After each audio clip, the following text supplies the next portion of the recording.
The base is dropped on another edition of Soccer Down Here. It's a Thursday morning, so you can send in your Thursday thoughts to us to join the show.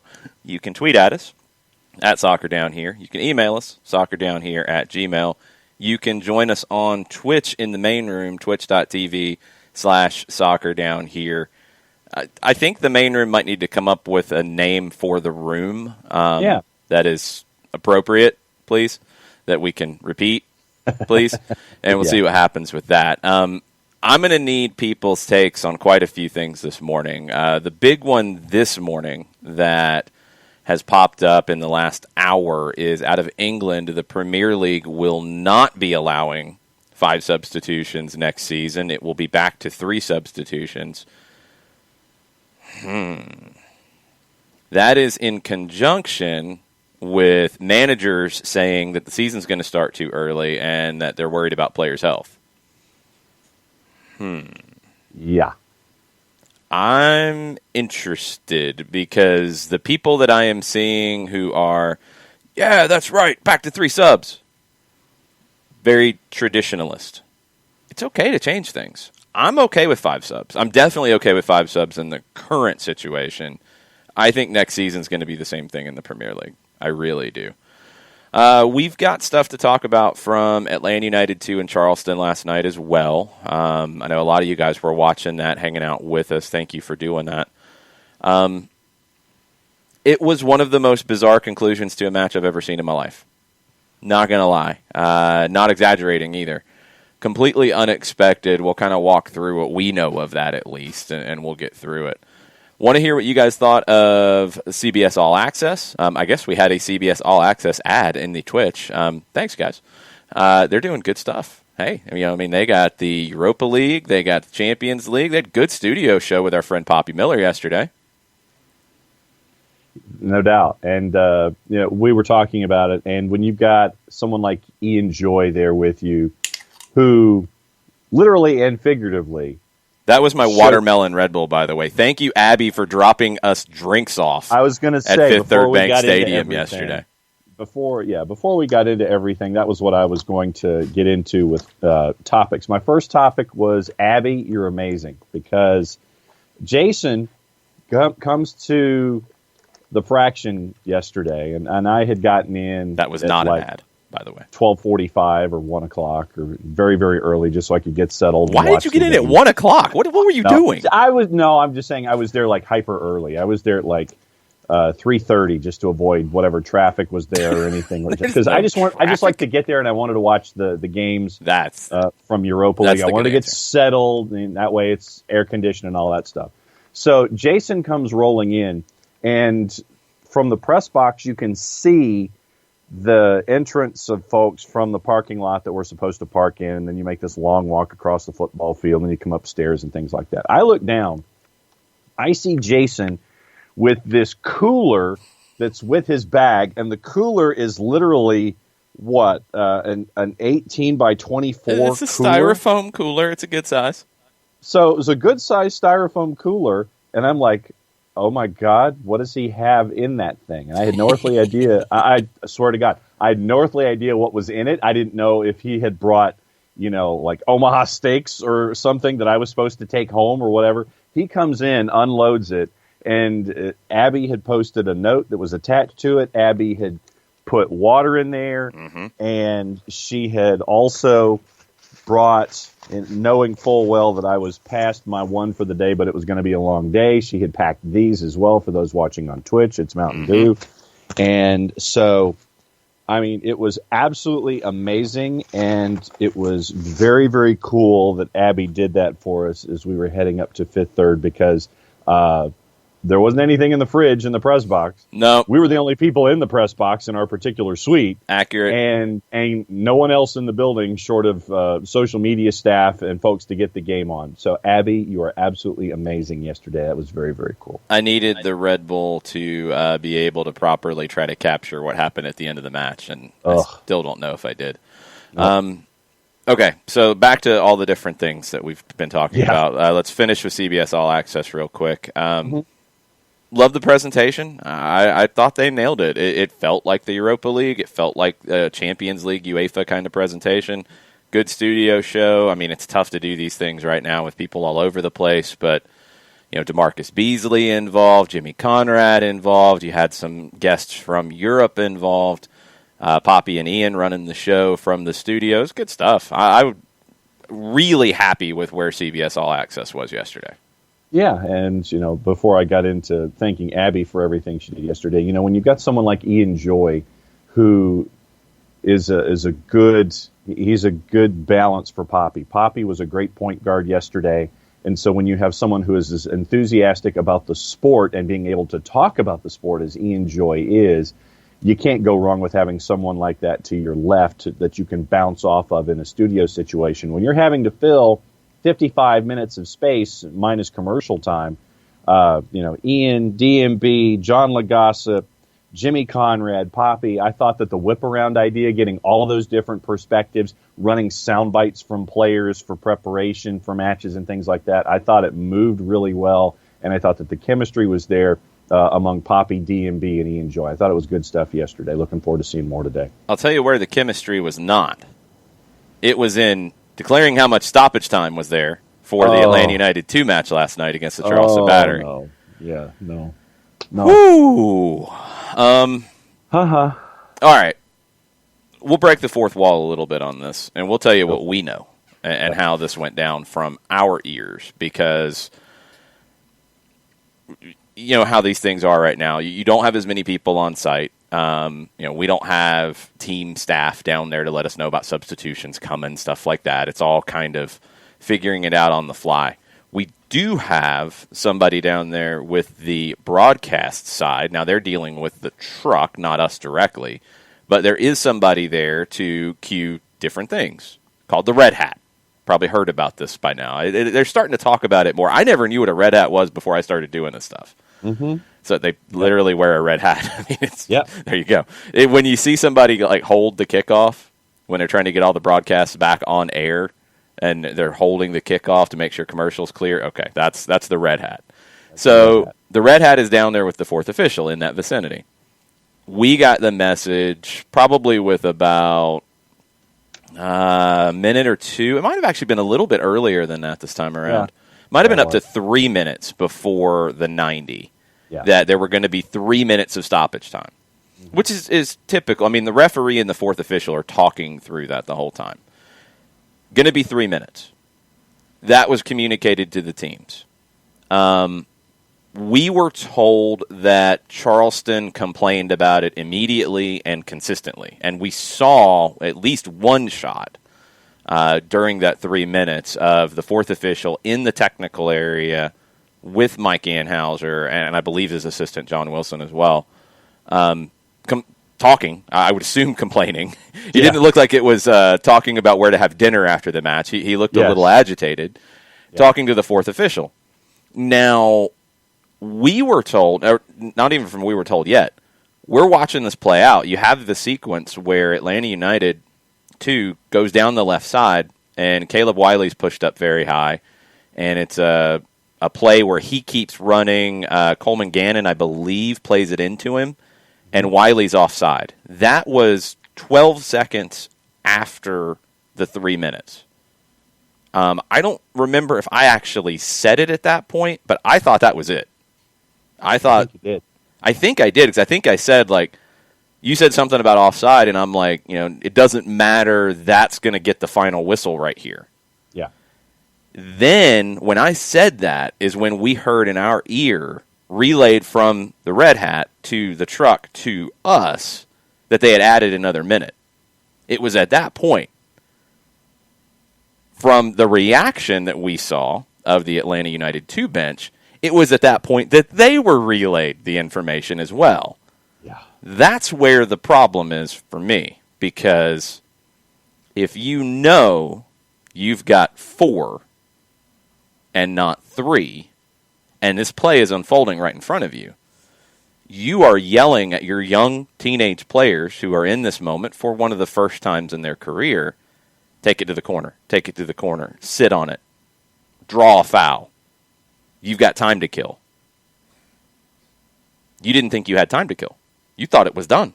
Mm-hmm. You thought at 3 minutes it's done. What happens, of course, what always happens in these kinds of situations, Charleston goes down and scores. You can't give up that goal.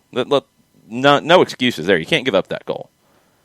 But understand how much of an emotional swing all of that is. In 40 seconds? Yeah. You think game over. You've got past the 3. You think it's game over. You get an offside call and make a run a little bit early. No big deal. You think it's done. People are reacting like it's done. Charleston goes the other way. You're trying to recover at that point. You give it up, and you give up the goal.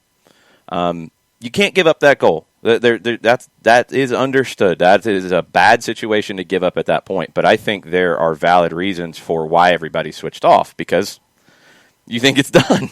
Yeah. It's amazing. I've never seen that, because there's 2 elements to this, and I've seen people say online, and I said it in the broadcast. I was with this part to begin with.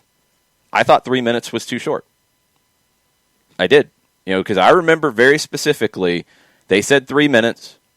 They showed a shot of Mike Anhauser complaining. It appeared. Again, we can't see his mouth, but he didn't look like he was happy. No. And I asked you what you thought about 3 minutes, and I didn't think it was enough, because Atlanta United was wasting time late in the half, as you normally would. Yeah.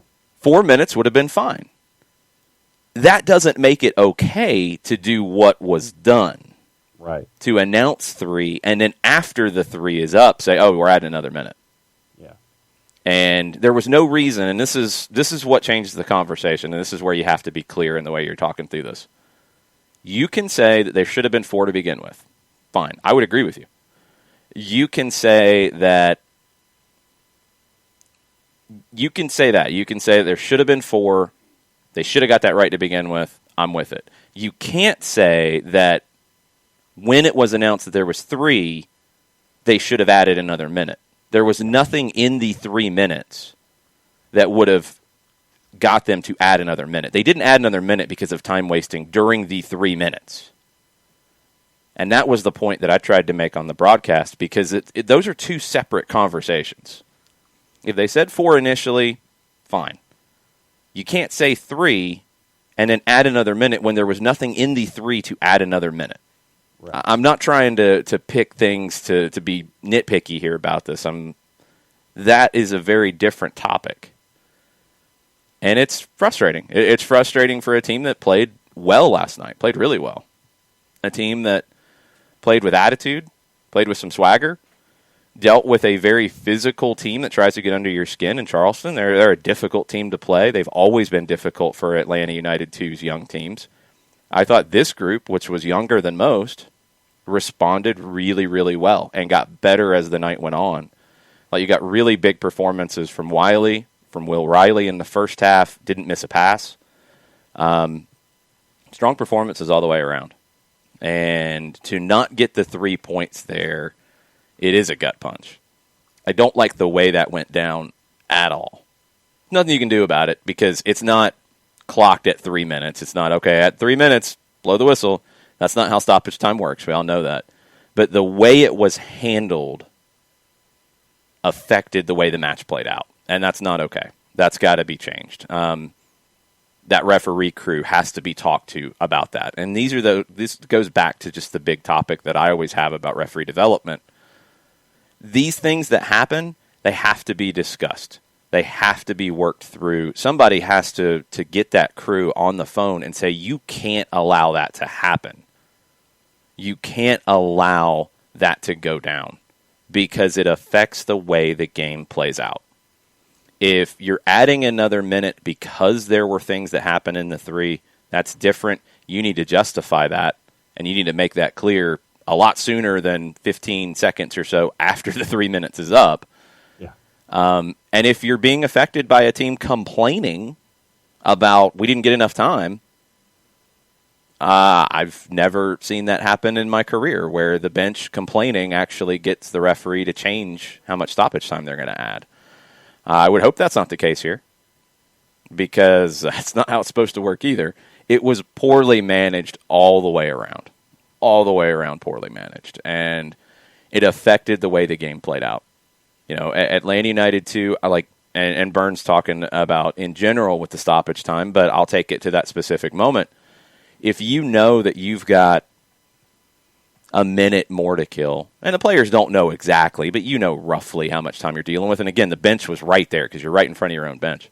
If you know you've got another minute to kill, you're screaming at Coleman Gannon to take it to the corner. Take it to the corner and go sit on it. But if you think you're already past the 3, game over, doesn't matter. Yep.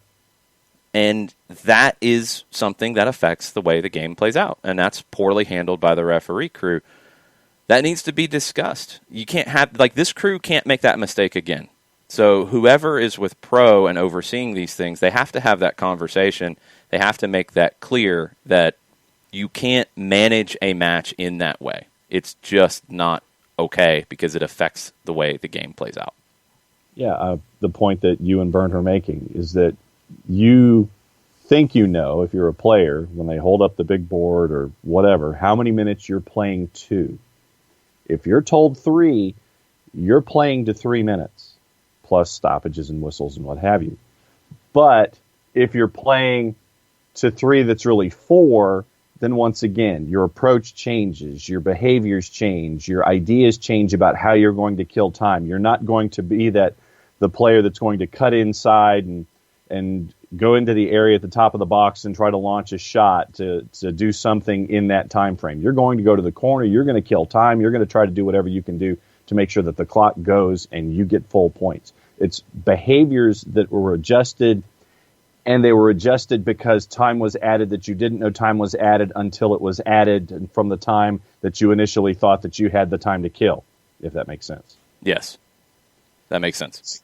So, once again, and like I said, we've seen it, whether it's in soccer, we've seen it. There was a playoff in the championship a couple years ago. I want to say it was involving Watford, where you thought you had less time than you did or more time than you did or something, and Watford comes down and scores, and that ended up, I think, getting them promoted. I don't think it was the clock that was the issue there. It was that you had a penalty one way, and it was saved, and they went down the other way and scored. I don't think it worked in this situation. If it's the one I'm thinking of, I don't think it worked out in that situation. Yeah, and I just had this vision of Gianfranco Zola, but to my original point, you're playing to a time marker. And then when you shut it down because you think you've crossed the finish line, and then you're told, hey, wait a minute, we're not done, and then you've got to turn it back on, get back down to the other side, and then obviously what happened once again. Bottom line is you cannot let what happened defensively for Atlanta United 2. You cannot give that late goal by Sachero for the equalizer that surrenders 2 points, which should have been 3, and you leave with 1. But the way that it was administered, that when you thought you had 3, then all of a sudden you end up with an extra minute. That's the biggest issue for me in all of this, is how this was handled on the field by the crew, and you can't have that. Yeah, handled on the field and handled between the benches as well. I don't know. I don't know why else you had the extra minute outside of the complaining from Charleston, which, hey, if they got an extra minute added to the complaining, then they did their job. I mean, I get it. I don't like it, but I get it. It's the way the referee crew handled it. It's unacceptable. It's a little thing, but little things can be the difference in points in this league and in the playoffs in this league, especially right now, because if that's 3 points, Atlanta United 2 is in a playoff spot. Now, Charleston has a game in hand, but still, you're in that spot. Now you got to go find more points, and you don't have a long season to do that.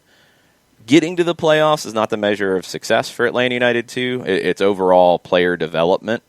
But on the field, you're trying to accomplish that. It's that dual purpose, and you have to understand it when you're inside of it. And Stephen Glass gets it. Tony Annan gets it in terms of you're trying to do everything correct to develop your players. And if you are doing that, you should be getting results. Now, it doesn't always go on the same line. And that's what I think we see a lot of times with the twos, is the player development line is going faster than the results line is going. That's okay. But inside the 90 minutes, whistle to whistle, inside the game day, you want to win every game. You want to get to the playoffs. You want to win a championship. You know at the end of the day, that's not your only measure for success. You can't do that and sacrifice player development. It has to be player development first.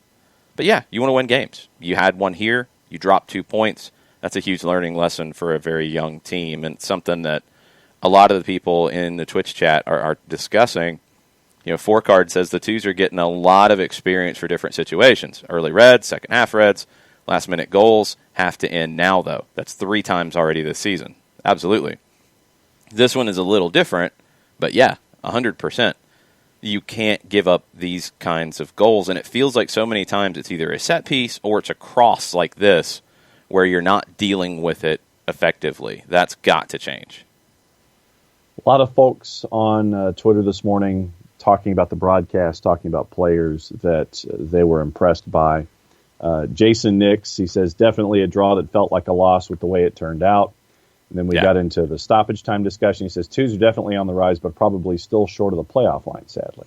Yeah, and I hope that changes. But right now, Charleston and Tampa Bay are 2 really good teams. You know, it's a tough group for Atlanta United, too, and you've got to get everything right to get past either one of those teams. Haven't been able to do that just yet.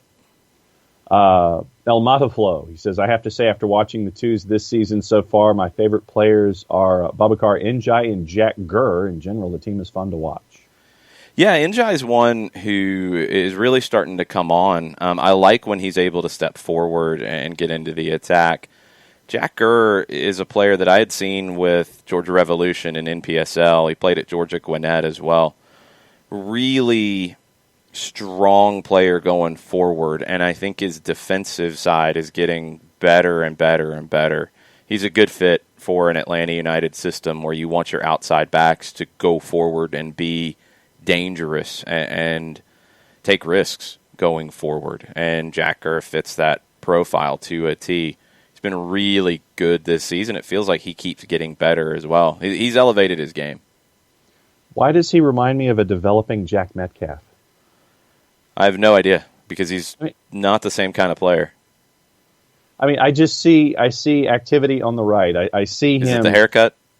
Yeah, it's the haircut and the first name, actually. Yes, that's exactly why. But I just, the engagement that I see from him from the edges, the crosses, not afraid to engage anywhere on the pitch, just really the game that I see from him, and the leadership that I see from him out there as well. That's what I guess where I'm getting at. See, I define it more by like position profiles, and I always think of Metcalf as more of a holding midfielder, and Gurr is definitely a right-sided player. Could he play as a right wing? Yeah, I think he's got that much ability going forward.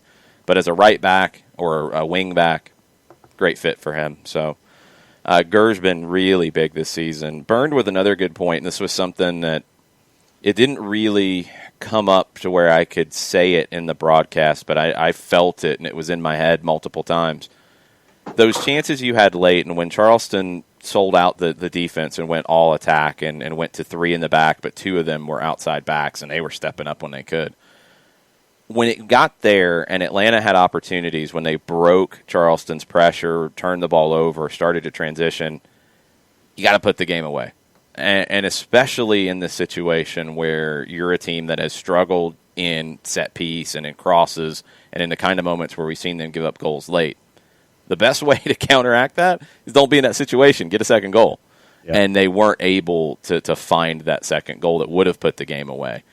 You get to a point in a match where you've got to make a decision. Is the second goal within reach for us? And I felt like it was for Atlanta United too the whole way. Or if it's not, if you just don't feel like you have another goal in you, it's not coming, then you've got to defend properly and not get stretched out in the way that Atlanta United 2 did. It's almost like that adjustment didn't really happen, partially because they thought the game was over. They thought they had seen it out. But you get into stoppage time at that point, and if you feel like you can go kill it off, go kill it off. But if you don't, you're opening up a door, and you did in this case. I'm always of the mind I like to go get the second goal. I think, when you look at numbers, and I believe Soccernomics had a piece on this in the book, that it's generally more successful to go get another goal than to try to sit on a 1-goal lead. Makes sense. The second goal is more valuable at that point. So I like teams that go try to kill games off in that way. Atlanta United, too, needed to do that last night. They weren't able to find the goal to do it, and it cost them. It cost them in a big way. Four Card said you get the two's got to get better in key situations, just like the first team. Absolutely. Adam from 816 opens up a big can of worms. I've always liked the countdown clock in college and high school. Why can't we just get it in the pros?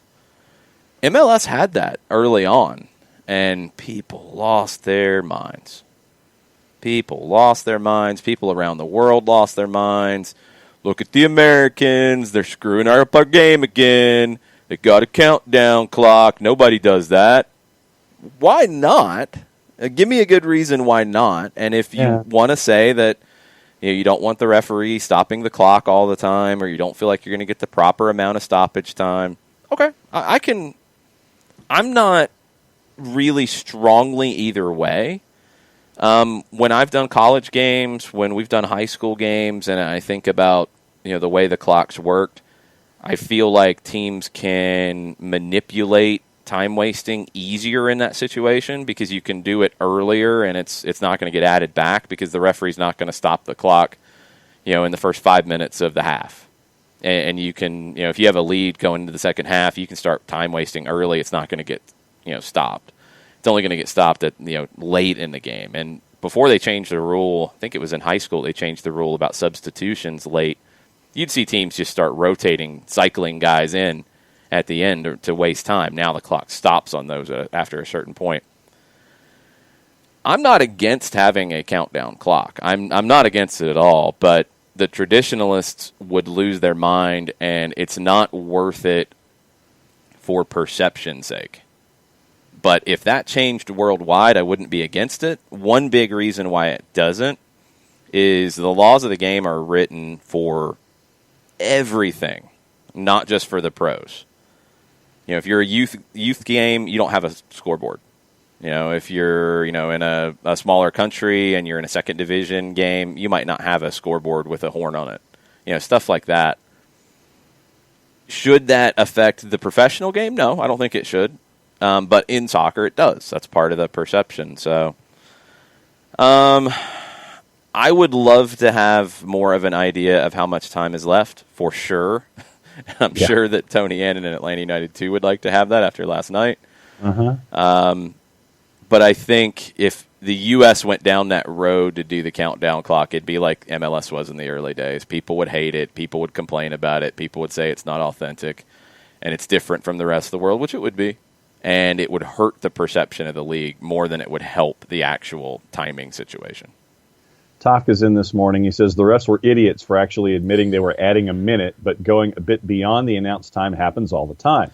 If he kept his mouth shut, just played the 4, this wouldn't be an issue. Admitting you were talked into it is the problem. They didn't admit they were talked into it exactly. That's me connecting dots a little bit because they did say they were adding another minute.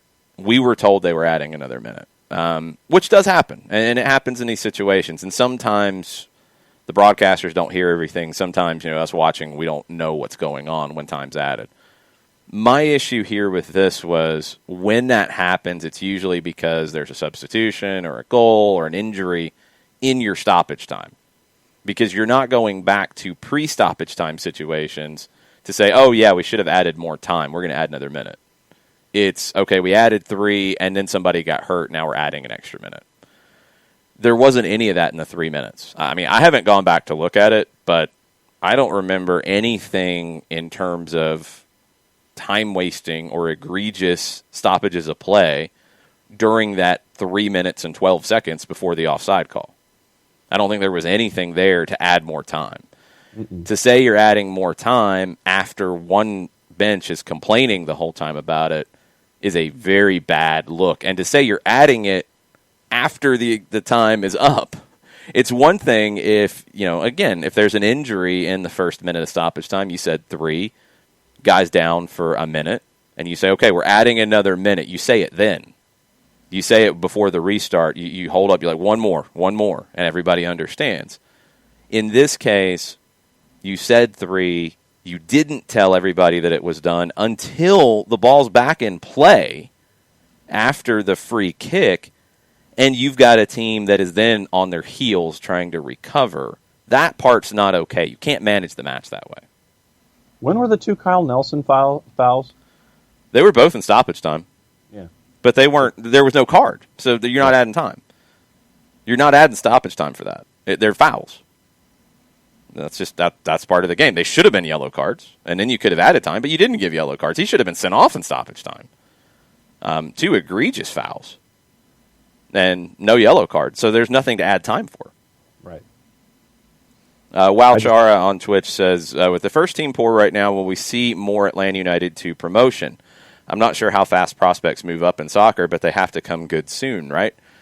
We're talking about the age of a lot of these prospects. They're really young, so they don't have to come good right now. Coleman Gannon's 16, Caleb Wiley's 15, Jackson Conway's 18, but you also have a lot of forwards in the system right now. You're not going to promote him just to promote him. Garrison Tubbs is 18. He's committed to go to college. We don't know if there's going to be a college season right now. That's very up in the air.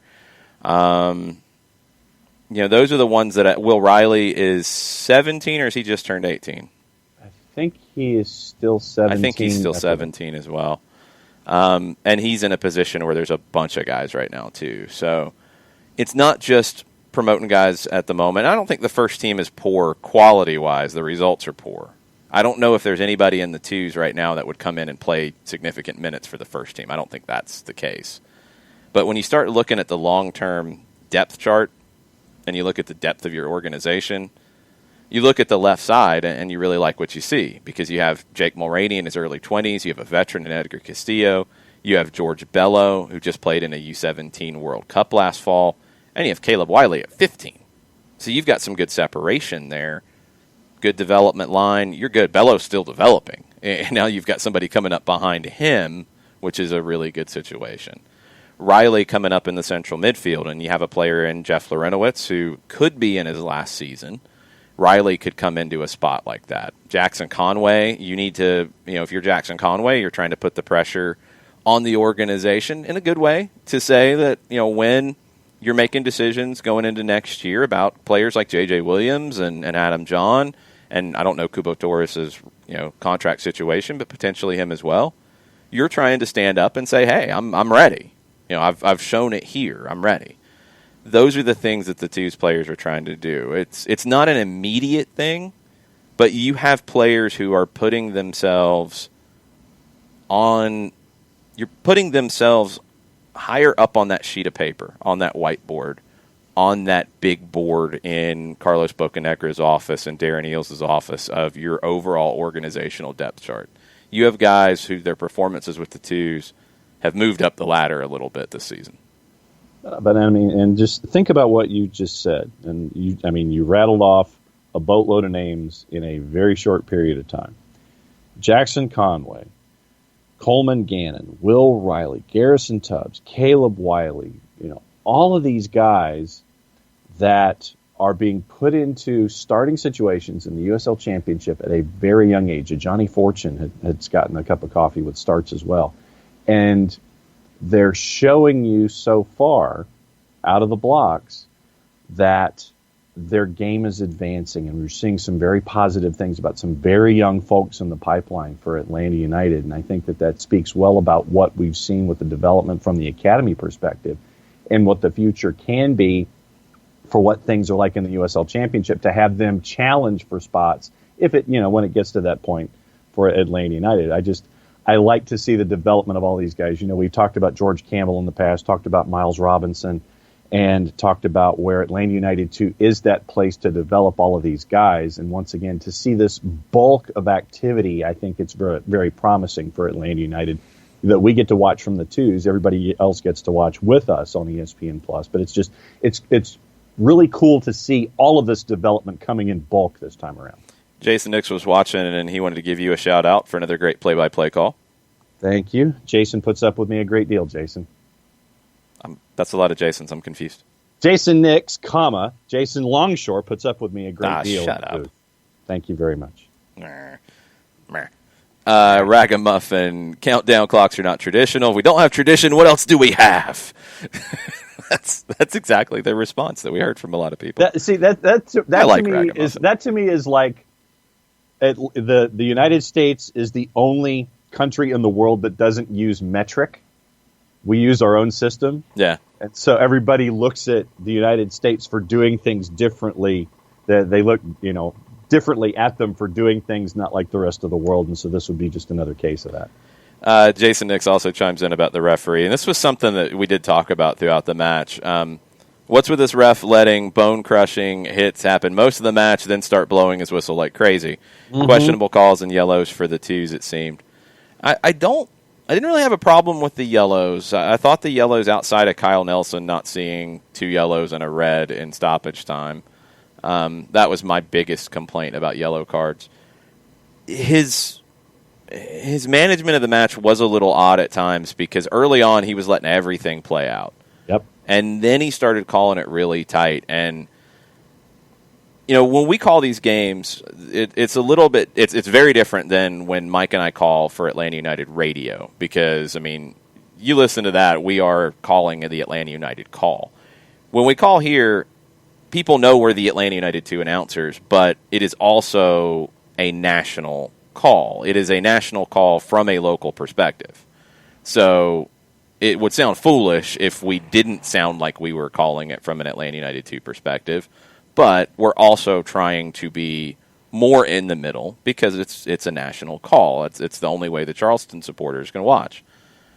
I thought the way the game started would have helped Charleston more because you would have allowed more physicality. Then when all of a sudden, and there wasn't anything to really set it off, I didn't think he needed to start calling it tighter yet. All of a sudden he started calling it really tight. Yes. And then it'd loosen up some, then it'd get tighter. It was very uneven in terms of where the line is on what's a foul, what's not a foul, how much contact are you going to allow. Exactly. That's difficult for players. That's difficult for managers. It's difficult for us, as we're watching. It's difficult for fans because you don't know what's going to happen next. You don't want that to be the situation with a referee. You want consistency, and I thought he struggled to find it. It's also a tough game to call because it is, it's not a massive rivalry, but it's a game that has a different feel than Atlanta-Miami or Atlanta-Memphis. Atlanta-Charleston, they play a couple times a year. Every year, you always have, Charleston is a combative team. They're physical, so little things stick with you after some time. They don't really like each other that much, and that's okay. So it's a little bit tougher game for a referee to call, and I think that's why you have to be even more vigilant on being consistent so you know where the line is. Eric Englert is in this morning. He says, last night was my first Tues game that I got to watch this season. Oh, cool. Thanks for watching. And was impressed despite a distinct lack of Erics. What do we know? Or should we know about Mejia, number 34, that he looked really slippery and creative? Loved what I saw getting out of pressure late. Yeah, Mejia's been good. He's a player that I didn't know a ton about.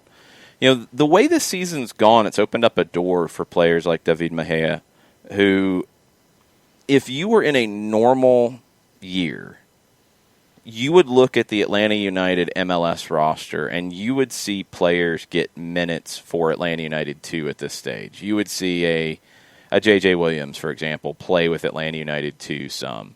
You would see, George Campbell, maybe Gallagher, maybe not. You would see Wyke. You would see those guys playing for Atlanta United 2 a good bit. That would take minutes away from a person like David Mejia, who was, came in kind of towards the back of the group in terms of, how many minutes is he going to get? And he comes in and he makes the most of every minute he gets. He's a creative player. He's got a great first touch. I like him in the final third. You want him to try to get a little more, I think, the physical side of his game. You want him to be a little more explosive. You want him to be a little quicker. Maybe just tighten up a little bit more. That's one of the things you see with players at this stage a lot of times. Talking about kids. And Mejia is somebody who I think, if he can put more attention to the weight room a little bit, if he can put more attention to, speed and agility, those kinds of things, he can take a big jump. But he's got the ability. He's got the technical ability. He's got the savviness on the field. He's one that, in a normal year, I don't think we'd be talking about him at all because I don't think he'd have the opportunity to play. He's benefited from the craziness of 2020. Johnny Fortune, I think, is another one who's benefited from that. Two guys who have done really well with the time that they've been given. You hope that you can find a way to continue that. And as the academy continues to produce more, because you're starting to see now guys from that first group. When they started, you had U12 through U19 in 2016.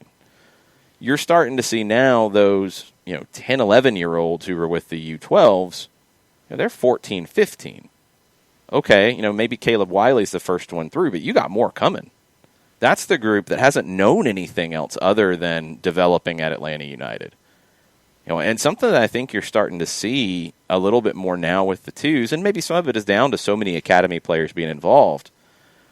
In previous years, it felt more disjointed in some ways just because you would have 3 first-team players, you'd have 4 academy players, you'd have guys on USL deals who maybe didn't come through your academy, and you'd have just a mishmash of players.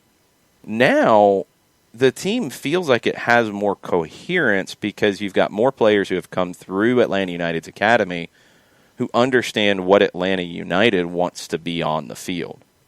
That pressing, and something Tony Annan talked about after the match in his post-match quotes.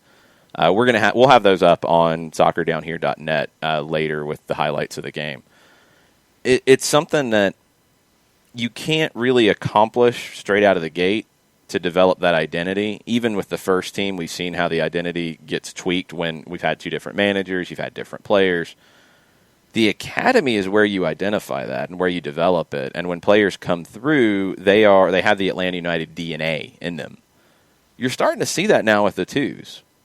Like the guys who come into the group from outside, like a Jack Gurr, they know because the bulk has that kind of DNA and that feel. They know how to fit in easier. It's easier for guys coming in like Gurr, like Jadama, who can fit into a group that has an identity. They want to step up and press. They want the ball. They want to have some swagger and some creativity with the ball. It's not about a formation. It's not about a certain shape. It is about an attitude.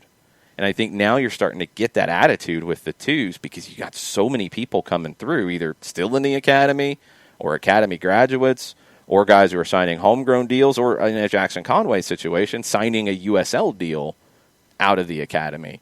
You're getting so much of that this team has an identity and it has an attitude to it, which I like.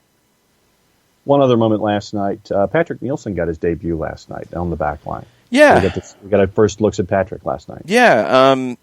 I think you need to get him up to game speed, and that's tough. This was his first action of the year. He had an injury in preseason that kind of slowed him down. Technical, I like what he brings to the table with the ball at his feet. He had a good long diagonal. He slightly overhit. I like what he can do. I think he fits the profile of an Atlanta United center back, and now he just needs to play. Now he just needs to get back up into game speed, and that was the biggest thing that I noticed with him is he looked to step off at times because he hasn't been playing, and that's tough. But there's some promising things there, and he's going to have to compete for time with Jadama, with Tubbs, with Matthew Edwards. He's got guys that he's going to have to push to get out of the twos group and into the first team group. He's got a lot of work to do, but he's got some ability to do it. Speaking of the USL, Chris Ashley, who we'll be catching up with tomorrow to get us prepped for the week that was and the weekend that will be for the Greenville Triumph, says we missed a great Greenville Triumph Tormenta match last night in League One. Yeah, saw some of the highlights of that. It's a late goal for the Triumph to get the win. John Harkes talked about the intensity of that and the rivalry that's brewing between Tormenta and Greenville. Love to hear things like that. Love to see that. Games with that kind of feel are good for the sport growing in this region. That game was a good one last night. The MLS match was a good one last night with Portland jumping out to a lead and holding it against Philadelphia. Gave up a goal late, but the Timbers go to the final. Giovanni Savarese Comes into the locker room dancing and screaming and yelling because Gio's awesome. Really good stuff last night all the way around. You had some interesting matches no matter which one you watched. All three had some drama to it, had some interesting elements to it, maybe some friction. It's good stuff. Our friend Gamey Muffin, which is the new tagline for Nathan Pugh, he says, I dislike Portland as a whole and dupe is poop, so I watched some Lord Stanley action last night. What did I miss? I have not gotten into the National Hockey League since the comeback, and I know that probably angers you because you're a hockey guy, but it's the one that I haven't gotten back into. I'm watching generally when there's not a soccer match on between USL and MLS. I'm going to the NBA. I really like this feel for the NBA, and I think once they get into the playoffs, it's going to feel like almost playground kind of stuff because you don't have the fans involved. It takes it back to playing in the park in a lot of ways. You're going to hear trash talking. You're going to see players get just smacked when they go into the lane. It's going to be fun. I know you've had some elements with hockey where I think we were talking about it where you had a fight in the first 2 minutes of the first game back. The first game back, you had a fight 2 minutes and 40 seconds in. Yeah. The playoffs will be fun with that too. Like right now, what are they doing? It's not like the NBA where it's like play-in games. They're actually doing playoff rounds right now. Yeah, what you have is 12 teams from each conference have made it in. 1 through 4 are playing a round robin to determine seeding for the next round with them.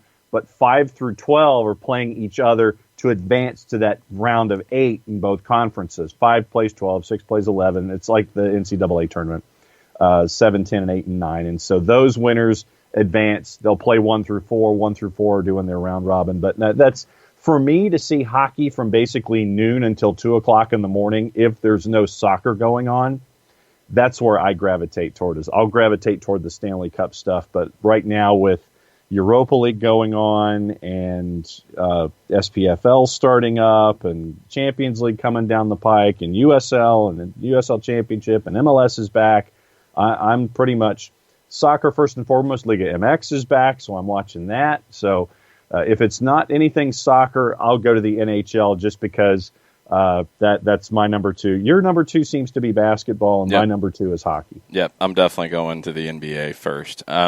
Other comments from Twitch. MLS match last night. Thoughts on the missed PK? Wow, that was horrible. And the tight offside call late. That tight offside call late, you don't have anything from the VAR side. I know there were a lot of people saying, well, why didn't we get the conversation with the VARs? There was nothing to converse about because you didn't have an angle that gave you anything. You didn't get anything to overturn it. And remember, offside in MLS is supposed to be different. And this was my complaint during the Atlanta match, during the tournament, and nobody talked about this. And I guess I breached the memo of complaining about the referees in that one. If in MLS, because you don't have the Hawkeye technology like you do in the Premier League. In the Premier League, it's on or it's off because you have technology to back it up. Can the technology be wrong? Yes, we've seen that happen like once. We know there's a margin for error. It's very small. But you have lines created, yes or no. There's not a judgment call. In MLS, because you don't have that, and in this tournament especially because you don't have as many camera angles to work with, it has to be clear and obvious that the call was wrong on the field. The call on the field was offside. There was nothing from any of the replays that we saw that said it was onside. It's not saying that it's close. It's not saying that, maybe it's onside. It's not saying that it's questionable. You have to have a replay that says it's off. And this was my complaint in that situation against Cincinnati for Atlanta and Cincinnati where the penalty was brought back and they said there was a player off. I didn't think the replay was definitive there. And it felt like they were looking for something. That's not how it's supposed to go with offside in MLS. Howard Webb talked about this beforehand. So this one was handled correctly in that because they had nothing to overturn the call on the field. The AR at the end of that play put his flag up. He's saying it is offside. There was nothing to overturn it and say that it was wrong. Is it tight? Yeah, absolutely. If we had the Hawkeye technology, could we, maybe make a definition here of it? Yeah, we could. From looking at it with what we had to work with, there was nothing to overturn it. And these calls happen, but I don't know if they definitively got it wrong. And it'd be the other way. If he didn't put his flag up, there's nothing to say that it's offside. You have to go with what the AR had because there's nothing from the replays that gives you a different perspective. Then I missed the PK from Santos. What was the discussion around that? If the ball's landed yet. I don't think it has. It was poor. Poorly taken, and that hurts if you're Philly. As good as Philly was in the first half in their last one, Portland was that good in the first half in this one. If they get that penalty, then it's a different conversation, but Portland's a dangerous team. When Sebastian Blanco is on, he's still he's a game winner. Such a good player. And everybody talks about Valeri with that team, and rightly so, but Blanco's the stone cold killer in that group to me. Like, Blanco, when he is on, he can just break your back. You look at the goal he had against Sporting in 2018 in the playoffs. He's just a killer in these games. And in these big games, it feels like he gets even better. So, Portland, I felt like whoever won that match, and I thought Philly would win it. I was wrong. I felt like whoever won that match is going to be the favorite in the final. Portland has won 2 matches on 2 days shorter rest in a row now. Looked like they were feeling that at the end of this one, but they saw the thing out. They're going to get extra rest now. They're the favorite going into the final. It doesn't matter if it's Orlando or Minnesota. And who was it that was table surfing that I saw? Steve Clark in the celebration. Yeah, because I saw the celebration for Gio when he walks in, and he's dancing and he's getting doused with whatever they were dousing with, and then I just see this individual just completely table surf away from the lens, and I was wondering who that was. Question from Wagner on Twitch. I think it's a new one, and I don't know if you're German, if it's Wagner. It could be wrong. Wagner GTAU. What are your thoughts on the hydration breaks? We mentioned England going away from the 5 subs, going back to 3. The question about hydration breaks, and are we in a new era where they may become more common? If that were to happen, then how do you adjust stoppage time to account for it? I think we've seen the adjustment with stoppage time where you're seeing far more 6, 8, 10 minutes added to make up for that. That's fine. I don't have a problem with it. I don't hate the hydration breaks, but I'm not married to the tradition as much. I like the 5 subs, especially right now where you're playing a lot of games in a short period of time. That's going to be the case in England next year. You're going to have injuries. You will have injuries in the October-November timeframe because of the amount of minutes and the lack of rest that players have had. And you get to the Boxing Day period, forget it. Mm-hmm. Forget it. They should have the 5 subs this year because they're playing a season with the same amount of games in 1 month's less time for the most part. You need to give more subs. And I don't have a problem with the hydration breaks. Now, the question on the hydration breaks is a little different because it's not just because of games in a short period of time that you're doing it. It's because you're playing games in the summer with the heat. Maybe what you do in the hydration break situation is, do you need to lower whatever that magic number is to hit hydration breaks? I don't have a problem with that. I don't know if you need to mandate them. I'm sure broadcasters would love to mandate them because it gives them an opportunity to slot an ad in, which I don't hate either. Fox has been aggressive in doing that, and the way that Fox has handled it has been solid. In a Fox broadcast right now, they go to the hydration break, they throw to the commercial. It's a 30-second commercial. It's a picture-in-picture. They come back to the studio, get a couple comments from the people in the studio, then come back to the field. It flows. It works. I don't have a problem with that. And, again, when you're looking at right now, man, broadcasters would love to have that extra commercial opportunity. It's massive for them. So you do have to factor that part in. The hydration breaks don't bother me. I know they really bother some people. I think there's a lot of people who like them. Broadcasters, managers, because you get an opportunity basically for a timeout in the flow. You can change things a little bit at that point. I think there's a lot of good things about them.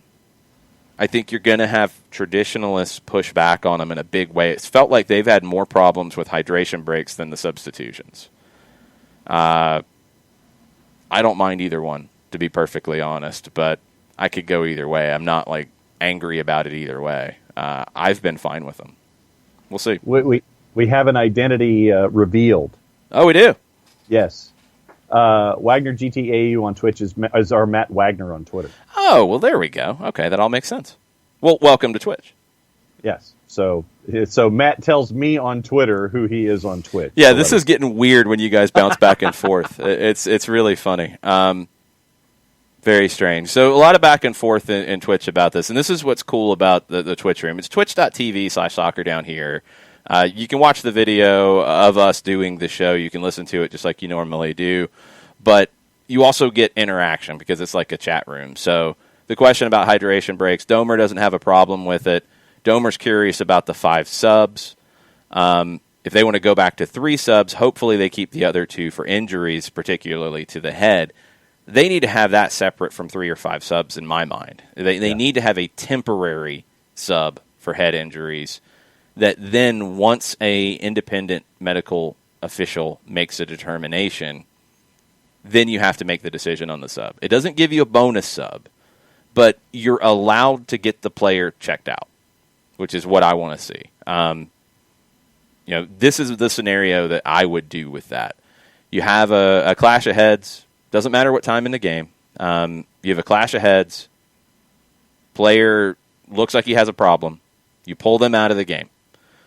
The team who would be playing shorthanded is able to put somebody in while that player is being assessed. That way you're not rushing the assessment. So you can do a full assessment by an independent medical official who is on site, appointed by the league, by the competition governing body. They do the assessment.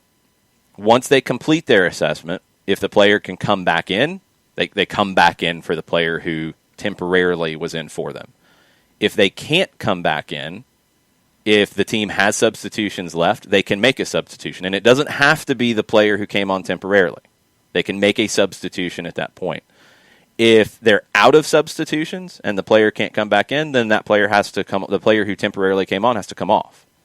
You don't get a bonus sub for it because I don't want to see teams try to manipulate that situation, even though an independent medical official should make that clear. But then it opens up the Pandora's box of, well, why is a player who gets a concussion, why does a team able to get a bonus sub to replace them instead of a player who breaks their leg? Should you just be allowed to make substitutions for injuries no matter what? And I would say no. So you need the temporary sub for the assessment. That's where I've always felt about this. And I hope it's something that FIFA and IFAB do. And it can be separate from this. I do think 5 subs gives managers more ability to protect players of any kind of potential injury risk.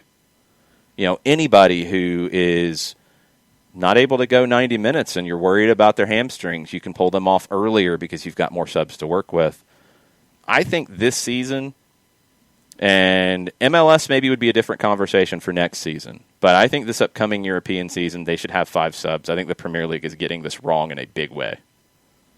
Nathan Pugh is, in all caps, 3 subs for life. So I guess the only thing missing. But why? That's the thing. Why? Just because it's been there.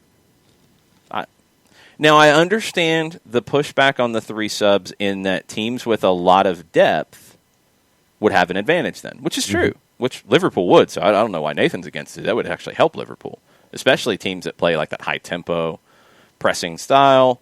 You're going to be able to make more subs. I think it's the right thing for the health. We saw it in the FA Cup final. You've got guys who have played a lot of games in a short period of time. Next season's going to be the same. Maybe not, it's not going to be the same in terms of stop-start, but it's going to be the same in terms of playing the same amount of games in a month's less time and without an extended offseason. So if you really want to look at it, you're coming back and you're playing 38 games between September 12 and the end of May, plus FA Cup, plus League Cup, plus a month off, and you played 10 to 12 games before that month off. That's a lot. You're going to see injuries, period. You have less subs, you're going to see more injuries, flat out. So don't start complaining when there's a bunch of hamstring injuries, a bunch of quad pulls, a bunch of calf injuries. Don't start complaining then. England can't do that. They should have 5 subs to be able to protect that better. Now, the managers have to use them effectively, and you're still going to have injuries. You're going to have more injuries because they're going to 3 subs. Rich Ransom, our resident Philadelphia Union fan, is in this morning on Twitter. He says, it was a fun ride for a Union team that is still moving along from the bottom it used to be in. That Santos PK miss will haunt this team the rest of the season, though, but still a good showing. He has other things. Oh, keep going. Okay. What to do with hashtag MLS is back after? Make the existing preseason tournaments matter more. Make Suncoast Invitational, Desert Diamond Cup, Florida Cup award to the winners bigger prize money, say $750,000, and 3 points to start the season, or just, take the Open Cup or CCL more seriously. Oh, man. I mean, not quite all of the above. I put the Open Cup different. I put CCL different. I think having a preseason tournament with money on the line is a good thing. Don't have a problem with that at all. And I think you can make a commercial exercise of it. And, yeah, you do have to think that way. Arsenal's laying off 55 people because money's tight right now. And we'll get into that a little bit more before we finish up today. But if you're able to take a preseason type of experience and turn it into a 2-week tournament that everybody is mandated to be part of because everybody's going to share in whatever revenue it generates, and it becomes a destination for fans once you're able to travel again, like spring training baseball is and maybe used to be even bigger. And you put money on the line for the players, and you create sponsorship opportunities, and you create broadcast opportunities. It's a win-win-win-win. So I would love to see it continue in that. Could you see something, and you could continue to call it the MLS's back tournament because it would be the start of the season. So there you go. Could you see the Leagues Cup kind of tie into a format like this? Maybe, but I think you like to have those games in markets where you have home and away. I'd love to see Leagues Cup become a home and away situation because I want to see more MLS teams have to go into Mexico and play and win in stadiums in Mexico. So I like it as a preseason tournament the more and more I think about it. And you can keep the name, you can sell it, make it a big deal, and put money on the line. You're not going to put a CONCACAF spot on the line, but it would help teams who are in CONCACAF prepare better. If you put it in the calendar every year, in CONCACAF right now starts the 3rd week of February. If you put this in the calendar the last week of January and the 1st week of February, you give teams a week to train and market to start their preseason, maybe 2.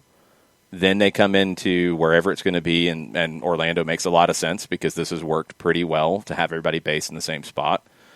You take everybody there. They play, maybe you don't do a big group stage, but maybe you do I don't know. I don't know if you want to do a group stage, if you want to do just a series of games, if you want to do like a double elimination kind of bracket. I don't know, however you want to set it up.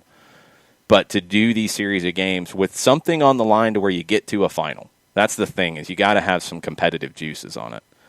I'm all in. I'm down with it. It can work.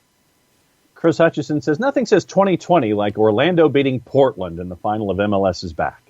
Well, let's hold on to that. Let's hold that thought. It's not the same Orlando. 2020 is a very different Orlando city, and that's going to be the reality for years to come as long as Oscar Pereja is there.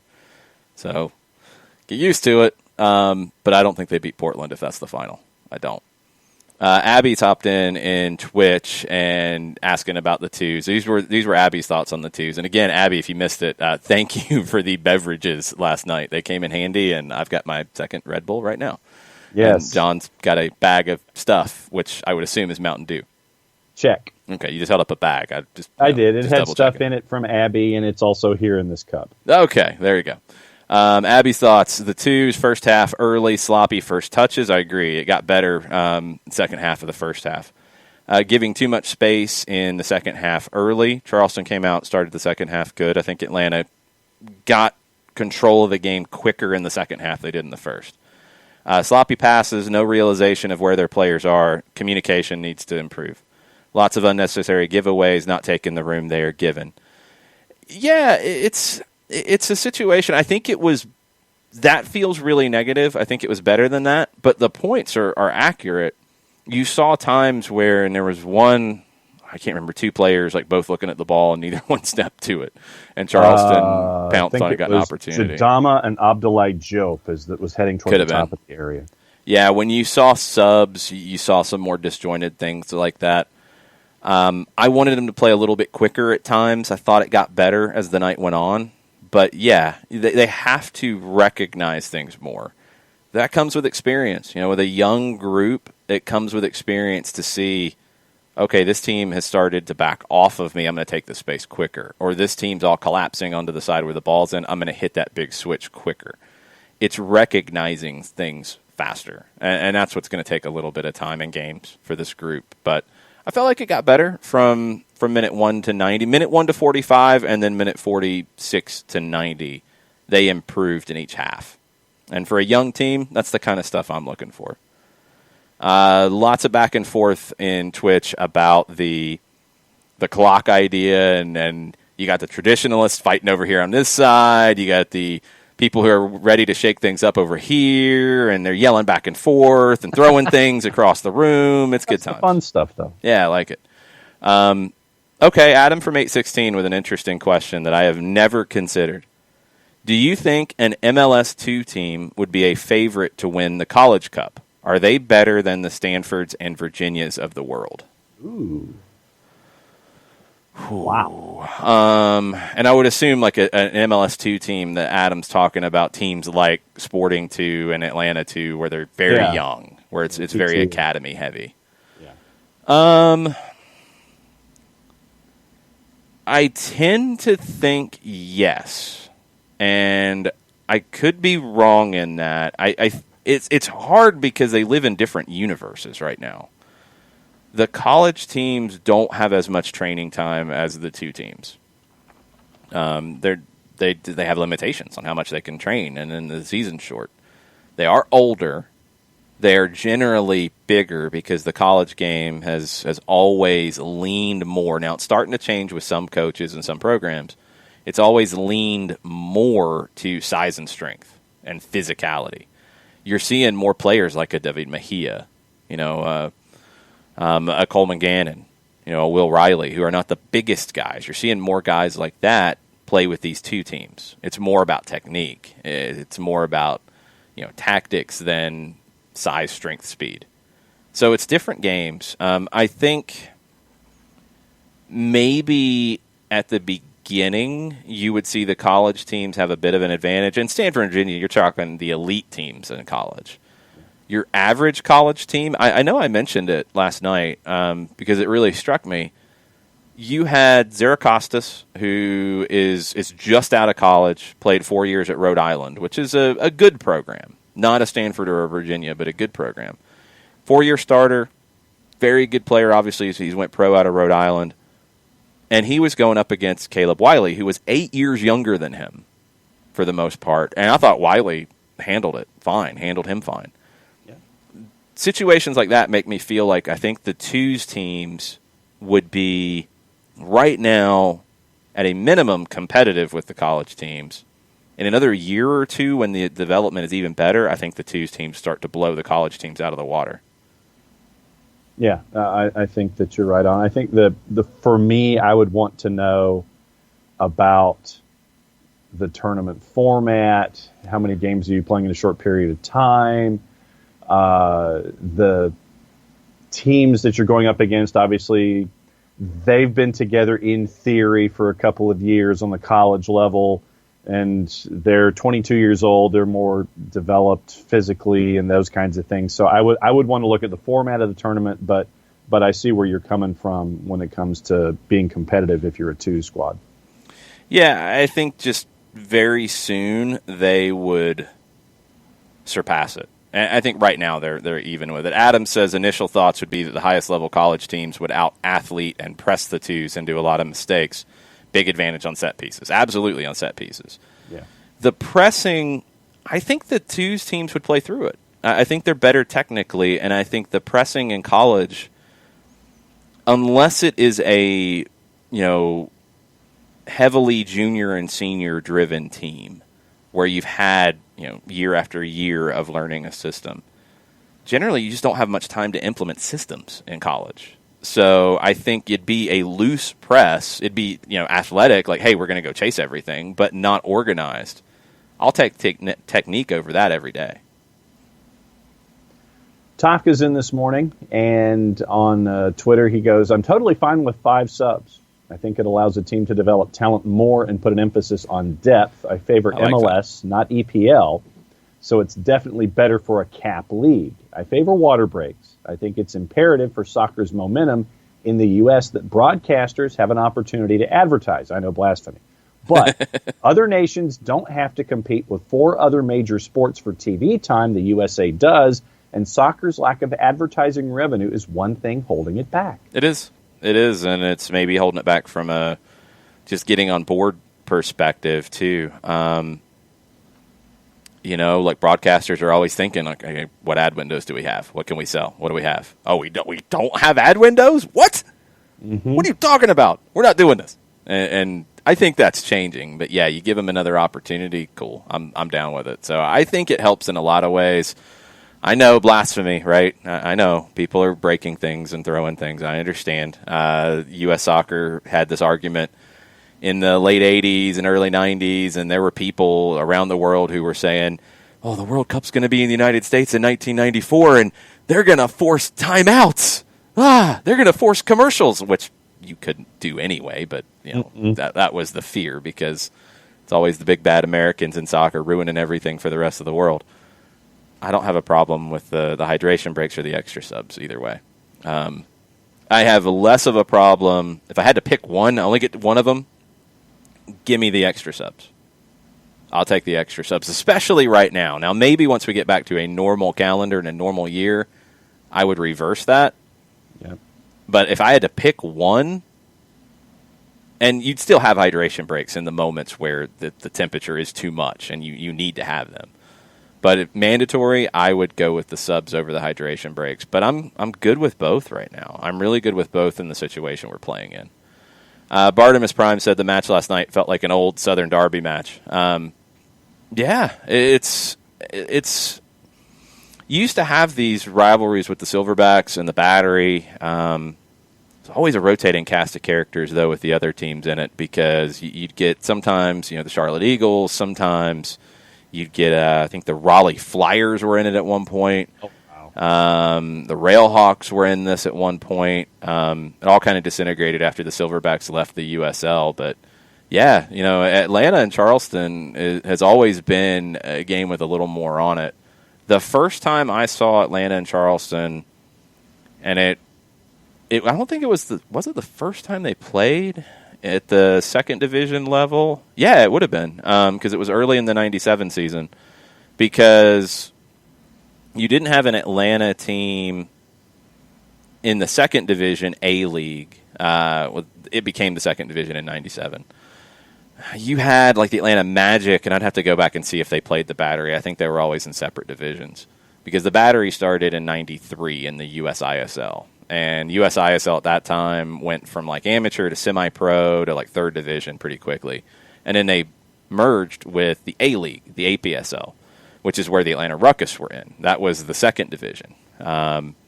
97 was the first time the Ruckus and the Battery played, and the first time they played was in Charleston at the old Stony Field, which I think is where the Battery ultimately want to end up getting back to at some point. There was talk that that's where they would be, but Stony Field is undergoing a renovation that I don't know what the timeline is now, if that's changed. But I saw them play at Stony Field, Ruckus and Battery, 2-2, and this was when you had shootouts, and the Ruckus won the shootout. And this is why I picked Jump Little Children songs last night. They're from Charleston. They were my favorite college band because they played in Athens all the time. And they were playing just randomly. We didn't even know this was going to happen. We drove over from Athens to Charleston for the game. Then Jump was playing that night at the Music Farm downtown in Charleston, so we went to the concert. So it was a great double bill in Charleston that weekend. It was go to the game, the Ruckus win. We were like one of, I think, 5 Atlanta fans who were there. And then go to the concert and then drive back the next day. It was a great weekend. So that's what kicked off Atlanta-Charleston for me. So what was the name of that place that you went to go see them in Charleston? It's a club, the Music Farm. It's very famous. The Music Farm. Yes. Okay. I'm just trying to see if it still exists. Yes, it does. Yeah, it's still there. I told you. It's like the 40-watt club of Charleston. Okay, yes, music-farm.com. Since 1991, April of 91, it's been available. Okay. All right. So now that you're doing some research, you need to research Steve Apolinsky and tell people about him. There you go. Wrongful death and serious injury attorneys, proud supporters of everything SDH and soccer down here, Apolinsky and Associates, LLC. Over 30 years of experience, over $40 million in judgments for their clients in Georgia and Alabama. If this is a road that you need to go down, a couple different ways that you can catch up with Steve and Apolinsky and Associates, LLC. Go to the website, aa-legal.com.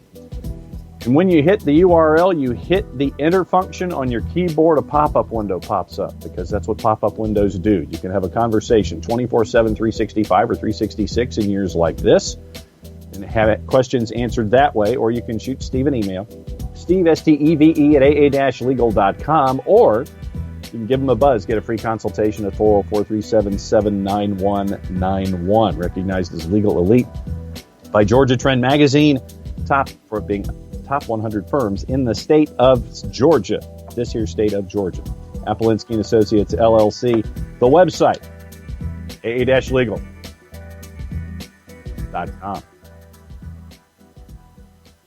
Nicely done. Stumbled in the third quarter there. It happens sometimes. It's okay. We had a game last night. Yeah. When did you fall asleep, by the way? Let's see. I came in. What time did I get home? Probably about 10:30, 10:40. So I got home and walked Gwen, and I was still a house of fire. I was still mad about the way that thing finished. Yep. Yeah, I made sure that all the broadcast was done before I unleashed a lot of words that were 4 letters because of the way that thing finished. I just hated it for the guys and hated it for Tony Annan, who, yeah, that's a gutting kind of result. So I was fired up afterwards. I was still fired up by the time I got home.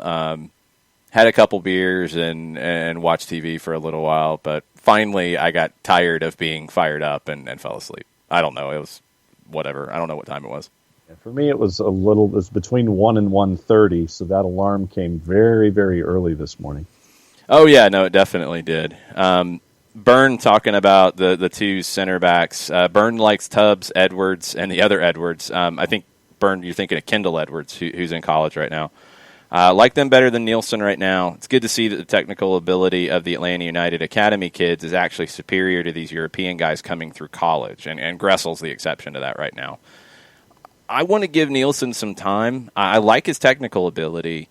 I think he's just not at game speed yet. This was his first pro game. He had a foot injury, and if I remember right, it was... Let's see, he played in Birmingham, right? Against Legion in preseason. Mm-hmm. I want to say he might have played another one after that. I think it was really late in preseason, maybe even at the beginning of March, right before the 2 seasons started, that he had a foot injury. So I don't know what he was able to do fitness-wise during the layoff.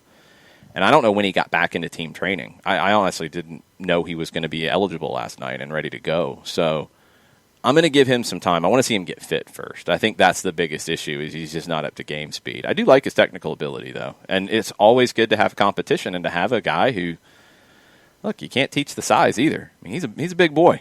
So you like to have that. You want him to be able, and this was something that we saw on that goal, you want him to be able to use that size and be a little nasty at times. That's where you want to see him bring something a little different to the group, and we'll see. But you've got center backs with Nielsen, with Matthew Edwards, who's in the group now, with Garrison Tubbs, who I thought struggled last night. He's been up and down since the restart. I like his ability, but he's been scattered a little bit during the restart. You have Campbell, who's already moved up. You have Wyke, who's already moved up. You've got a lot of different kinds of guys. You've got Mojadama. Mojadama's been in Portland's system. Like, he's very close to MLS level. Like, he's not far off. He's going to push guys. So you've got different characteristics of your center backs, which it's good to see. Nielsen's a little different than the rest, but if he's going to have that size, you want to see him use it a little bit more.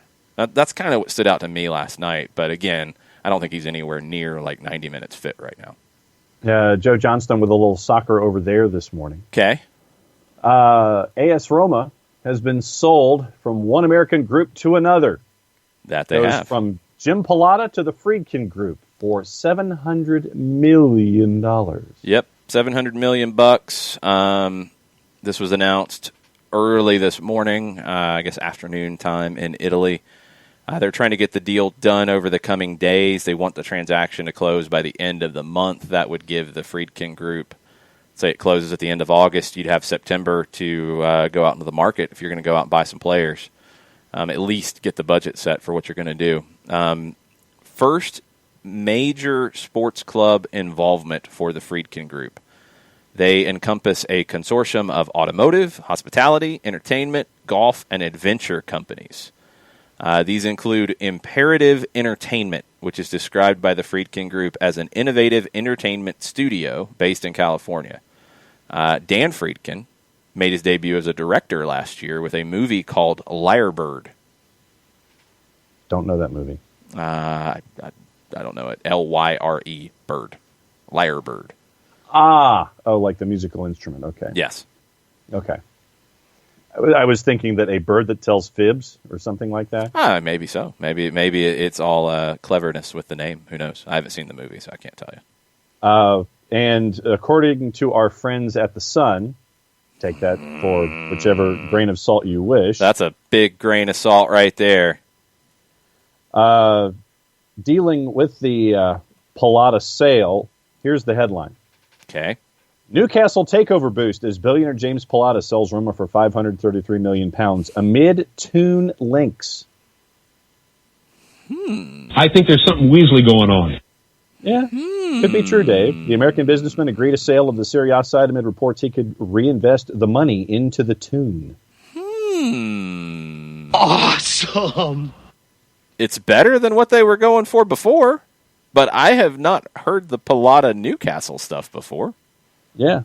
Is this just like Fantasyland stuff? Once again, consider our source. That's a good point. Josh Graham at that particular newspaper, the very shiny newspaper in the very early morning. Yeah, I'm not going to get excited about that until I see more. Where is Henry Morris? I don't know. What happened to this guy? Where is Clear TV? What are they doing these days? Come on. Clear TV is running commercials about having antenna in the back of televisions where you could be in international waters and you could still watch television to your heart's content. Okay. That's part of there's like that the infomercial that they run on a lot of the channels that don't have a lot of actual advertising, and they run these what they call in the business per inquiries. They have PIs that the station gets a cut. Every single time someone dials up and wants to get Clear TV, like if you're watching Antenna TV or one of those niche channels, they'll run these ads. It's great not to have cable TV. I've cut the cord and I can watch all the sports I want. Those ads, the 2-minute commercial breaks that you have during the reruns of like Designing Women or Johnny Carson or stuff like that. I can't say I watch the reruns of Designing Women or Johnny Carson. Well, just those kinds of programs, like the Mary Tyler Moore Show Don't watch or that Golden one either. Girls Don't or watch stuff that one like either. Golden that. Girls is really good, though. I maybe should watch that one. That's where you'll see these Clear TV ads. Fair enough. But ever since the PIF, the Saudis, said they were interested, and Henry Morris said, yeah, I'm interested too. And ever since, the PIF has gone away, allegedly. And because Mike Ashley still is looking forward to having a relationship with Saudi Arabian business interests. Yeah, what is Mike Ashley doing? Like, they said they don't want to do it anymore, and he's like, no, please, come back. I think he wants to have HMB in Riyadh. I think that's what he wants. Yeah, maybe. Maybe he wants them to bring back 8 tracks. I don't know.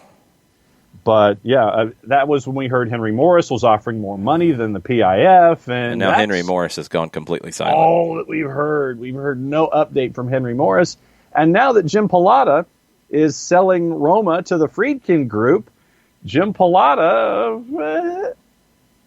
Well, that's somebody saying that, and I think it might be hopeful as opposed to actual news.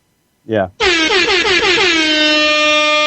One other thing from, well, this is not quite news. Henry Winter from the London Times. I disagree with the first part. Common sense and collectivity prevail. Premier League confirms clubs agree to revert to 3 subs. Meh. Second part, this is the not news, but the alarm part of it. Also, clubs, quote, unanimously approved the implementation of VAR in line with the full FIFA VAR protocol, unquote, which means refs consulting pitch side monitors. Thank you, Premier League, for not being so stupid and arrogant to not have your referees go look at the pitch side monitors. Just let them do it because it helps. Mm-hmm. Yay on that. Boo on the common sense part about 3 subs. I disagree with that, but whatever. When you have a bunch of muscle injuries in November and December, just remember the common sense and collectivity prevailed. Okay. Update. Previously claimed Ashley had slapped an August 14 deadline on Henry Morris to get a deal done. As far back as January, Italian news agency AD& Chrono reported Pilata had asked for information about the purchase of Newcastle. Okay. So that's your Henry Morris / Jim Pilata alleged update with Newcastle. Okay. MLS restart update. Stephen Goff posted an article at the Washington Post at 10:30 last night. Don Garber was on Fox Sports last night as well. They will resume in-market matches. Don Garber said, we'll be announcing our schedule soon. We are going to be able to play with fans where we can and not play with fans in most of our markets. It's going to be down to local health guidelines. Yep. We've seen USL Championship with some fans in markets, some markets without fans. League One, same thing. Major League Baseball, no fans. Bubbles for everybody else. NFL, we know they're going to want to have fans.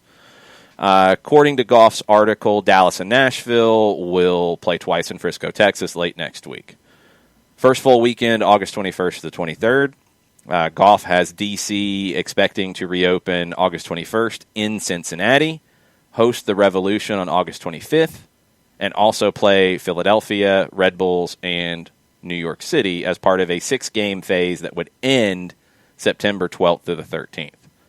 The 3 Canadian teams would play amongst themselves. Sorry, Canada, you can't come to the party. Yeah. Hopefully you'll be able to come to the party at some point, or you'll have to move your party to the United States. We'll see what that looks like. Goff says MLS is expected to provide further information in the coming days, then, barring complications, announce the schedule shortly thereafter. 21st is coming up kind of quick. 6 minus 21 is 15. Yes, that would be 2 weeks from tomorrow. Good math there. That's fast. So we will see what it looks like. I would not be surprised if initially it's no fans, period, just to try to allow teams to ramp up. It's coming. We will see what's going to happen here. Hopefully all this is done effectively and intelligently and not like the Miami Marlins or St. Louis Cardinals. It's going to be down to teams and players and staff being vigilant, just like we all have to be vigilant right now with everything we are doing at the moment. Speaking of which, let me pull this up and hit...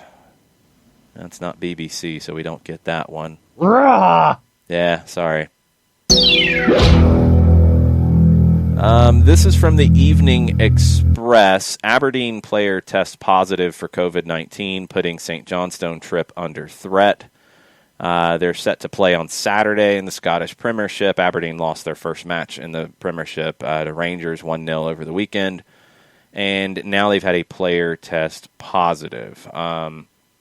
There have been reports that a number of first-team players were in and around the city center, where they're, according to this article at the Evening Express from Ryan Kreil, bars and restaurants have shut while there is a 5-mile travel limit for leisure activities, and people from outside Aberdeen have been encouraged not to travel into the city.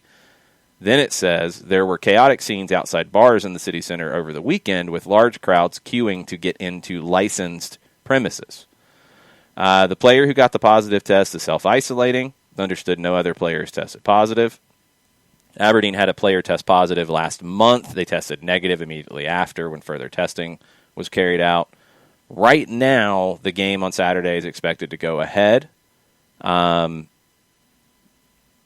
see. There's doubt, according to the report. News on whether the match is still on is expected this afternoon, which would be any time now in Aberdeen. So keep a lookout for that. It's the same conversation we've had in all these situations. You're going to have some positive tests when people increase the risk of potentially getting the virus. And even people who don't try to increase the risk could still get it because it's that difficult right now. The likelihood, and this goes back to the studies, and this is worldwide stuff, the likelihood of transmission in competition is incredibly low. The question in terms of that game, and the way it's framed, you think like, oh, St. Johnstone doesn't want to play because they're worried they would catch it because their team had somebody who had it. That's not the concern for me. The concern for me is Aberdeen traveling to the game and everything that Aberdeen would be doing if you have an outbreak, because you travel, you're going to be in a bus, hopefully 2 buses, and where you can spread out. You're going to have to do these things to mitigate risk, period. The bigger risk for transmission is within a team, not from one team to another. And this is going to come up with MLS because you're going to have a positive test. It's just the nature of being back in markets. It's the nature of society right now. You're going to have positive tests. You have to do everything possible to eliminate the opportunities that it could spread within your team.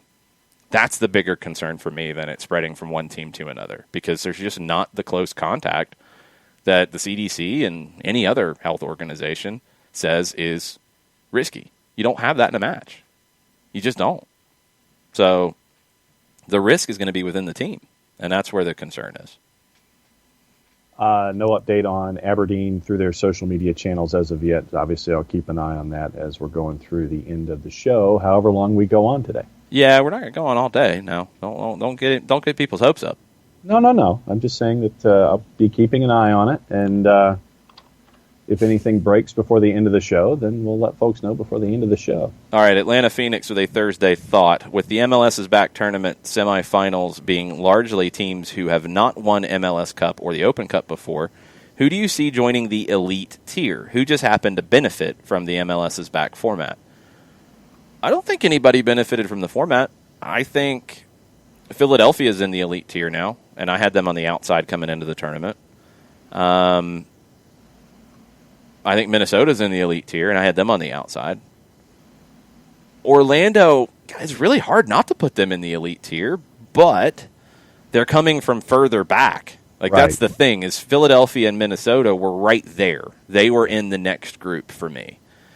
For them to make that step up a tier, okay. Orlando's coming up from like 2-3 tiers back. I still want to see more. And I'm trying not to be biased because of our love-hate relationship with the purple guys. Right. But I think you need to see more when you've been further back.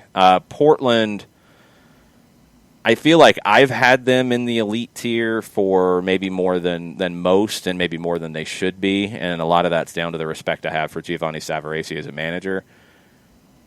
I think Portland was there to begin with and is still there. So Philly and Minnesota are in the elite tier now. I don't know if anybody else has joined in. Atlanta is out at the moment of the elite tier. They have to be after the performance they had. New York City, Toronto, I think they probably hold on, but they've been passed by a Philadelphia in the elite tier. Out west, LAFC holds on to their spot in the elite tier. I think Sporting holds on to their spot in the elite tier. And maybe that's another one that I have in the elite tier that most people don't. I don't know if San Jose did enough to get into the elite tier. I think they're moved into the tier right behind it. So maybe I just need to write these tiers down. Yeah. That's what I'll do. Remind me of that. That might be another article at soccerdownhere.net later today. Is just the current tiers, at least in my head. But yeah, Minnesota and Philadelphia are the two who have moved up a tier. Orlando's moved up tiers, but not to the elite level yet. Right. Yeah, no, I'm with you there because Orlando had further to travel. I think they have improved their stock, but they are not in the elite tier as of yet. Yeah, they're getting there. And I did not see this, Katie Weaver, about the head injury with Mark McKenzie. Was he evaluated last night by an independent person? I was in the car and heard that on the Portland broadcast on Sirius XMFC, but did not see how it went down. He came back in pretty quick, right? Yeah. So I was listening as well. Yeah, I don't know the situation with that. They've got to get better at dealing with these head injuries. And you can't put it on the players because if they're injured, they're not thinking clearly in a head injury situation. And you can't put it on the coaches because, again, the substitutions. If you're out of substitutions, if you only have 3, you don't want to make a sub if you don't have to. You have to give the opportunity for the temporary sub so a player can truly be assessed, even if it's in the 85th minute. If that means they're out for the rest of the game, fine. Don't penalize that team for playing shorthanded because you're taking a player's health. It's not like a broken leg in that the leg's broken. It's not like even a bad knee injury. It's a bad knee injury. If it's an ankle, it's bad. Pretty quickly, they can keep playing, they can't. Head injury, you don't. You've got to take the decision out of the player and out of the coach's hands. Give a temporary sub, give a proper assessment, then the sub decision can be made. That's what needs to happen going forward. Alex Piscine, keep the hydration breaks, only the 3 subs, increase squad size, more rotation match to match, but you can't kill the other team with bench money in game, talking about the Premier League. Right. Yeah, and that's going to be the thing, is if you're going to go to the 3 subs right now, then if you're a manager, you have to manage your squad differently. You have to. Increase squad size, Piscine. I'm assuming you're talking about the game day roster because I don't know the squad size limitations in the Premier League in general. But if you want to give 23 players so there's more options on the bench, I don't hate that idea. That's what the World Cup does. I don't have a problem with it. But if you're only going to have 3 subs, the managers have to trust other players to play minutes, and you're going to have to give guys breaks in the season. You're going to have to. I mean, maybe not Dennis Rodman going to Vegas breaks, but you're going to have to give guys vacations and breaks in the season to where they miss a week. If it's 2 games, it's 2 games. They miss a week. They don't train for a week. They get to recharge a little bit, and they come back into the group. Managers are going to have to be very thoughtful about that. The sports science department's going to be really big in the Premier League this season because you have to manage it. Bernd has a good point. With only 3 subs, it's a disadvantage for the Champions League teams, and I think both ways, the teams that are in right now who are going to have a shorter break, and the teams who will be in it, Europa League as well, because you've got those extra midweek games. And while those are the teams that you look at and say, well, they would get such an advantage because they have a deeper squad, the Champions League stuff takes away from it. This is the kind of year that you look at a team who is outside of all of that, not playing in Europe, and you could have a surprising team get into the Champions League next year because of that. We see it occasionally. Leicester, when they won the title, they were not playing in Europe. They were fresher. It helped them in a big way. That could happen this year too. A team that I picked to do more last year and didn't, and then when they changed their manager, they did, and they turned around. Everton. Look at Everton. They're not going to be playing in Europe, and if they get the opportunity to put the right pieces together and Carlo Ancelotti can manage it, they should be fresher in some of these games. They could take advantage of that. Match day size at the return for the Premier League was temporarily moved from 18 to 20. That's fine. Keep it at that. I mean, I don't have a problem with it. If you give the coach more options on the bench, that's fine. I don't have a problem. But the more game-to-game rotation is going to be absolutely key. It's going to be very, very important. Atlanta Phoenix said your black bag that you held up earlier was a little scary. Looked like you were hiding something. What you got in there? So here we go. All right. What's in the bag, John? Here's the bag. John has secured the bag. Yes, he has. Mountain Dew. Mountain Dew from Abby. Mountain Dew, if you want to sponsor John, you can please do that. Please do that. OSG Nelson. Yes. Drop ship. Yes. What's that? Water. Well, I mean, like, what kind of water? Oh, Body Armor water. Okay. Yeah, Body Armor water, because I've started doing that with the increased pH. I've started drinking that. And then the other one from Abby as well. So that's what we have in the bag. Abby's asking, you don't do coffee, so you do Mountain Dew in the morning for your caffeine, right? Yep, that's what I do in the mornings. Okay. There you go. Go ahead. Yep. So that was what was in the bag. We've got 4 more matches in Europa League today. And we have frustrated Arsenal players as well. So okay, run the Europa League numbers at me. I need to know if I need to get juice boxes out. All right, so here we go with juice boxes. The 12.55s, Leverkusen and Rangers. Leverkusen minus 169, and Rangers are plus 419. Right now, Leverkusen is up 3-1 in the aggregate. Not touching it, Rangers. Nope. Although... and we saw it yesterday, and it was a good point that I think Enjoy made in the postgame. The German teams have a little bit of an issue because they've been off the longest. So Leverkusen will get through. It could end up being like a draw today because of that, but Leverkusen will get through. They've got enough of a cushion to do that. Sevilla and Roma. Sevilla plus 121, Roma plus 231, the draw after 90 minutes plus 252. Where is that one being played? This one is being played in the Europa League, round of 16. Thanks for giving me all that insight. MSV Arena. Which is, I don't know the sponsors of arenas at the moment. That's in Germany. Okay, so this is a one-off. Okay, I can't remember which ones are which. So this is a one-off. Give me Roma. I'll take the underdog in that one. Wolves and Olympiacos is one of your 3 o'clock matchups. Wolves is minus 128. Olympiacos plus 413. Draw is plus 254. Right now it is tied 1-1 in the aggregate, and this one is at the Molineux. Give me Wolves. Wolves gets through. They win by 2.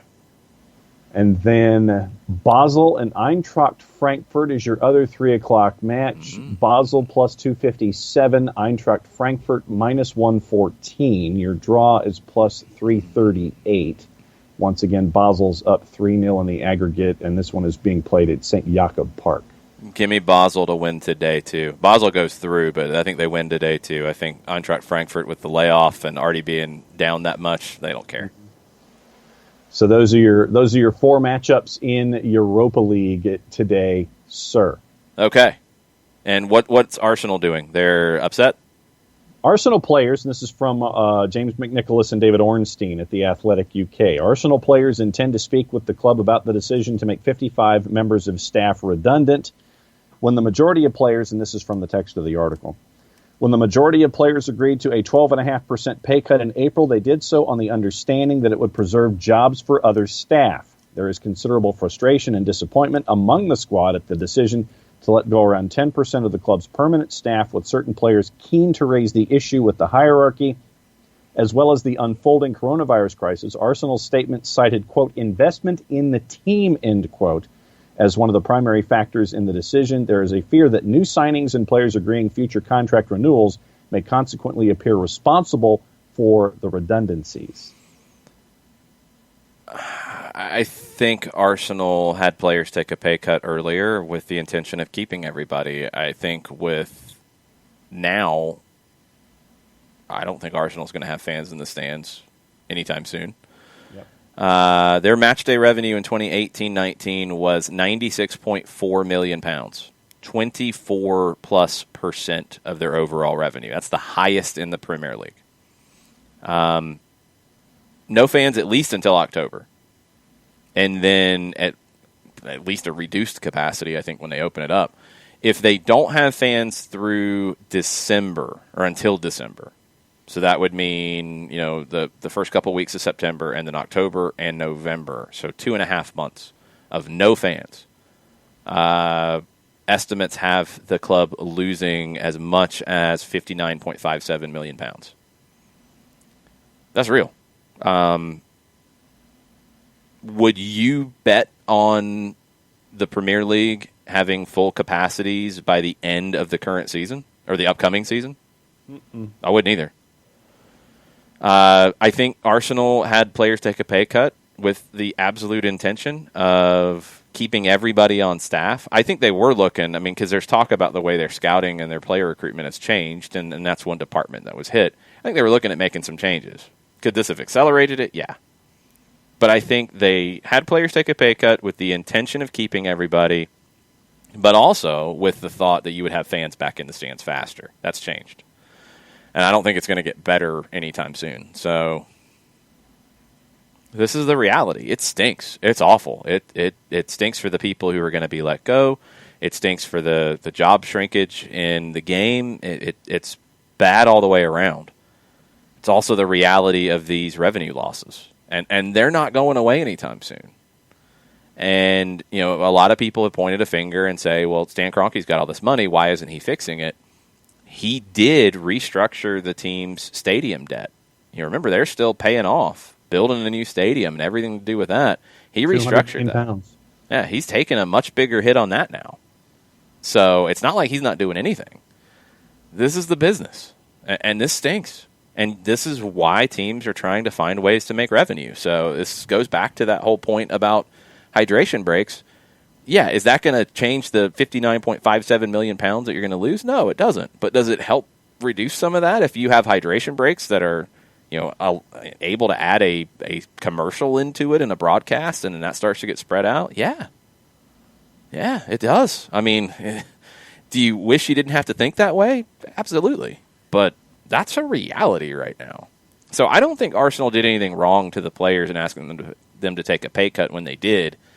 I don't think the situation has changed enough for them to keep everybody in place. When you're talking about those kinds of losses, those are real. It's not Arsenal being the big bad guys and laying people off. It's the reality of losing this much money. It stinks, but it's real life right now. Arsenal had made a formal 3-year contract offer to Willian, putting them to the front of the line right now when it comes to the Brazilian forward. And no transfer fee, though. No. It's a free. So, yes, there's a salary component, but you're not paying a transfer fee, so it's smart business.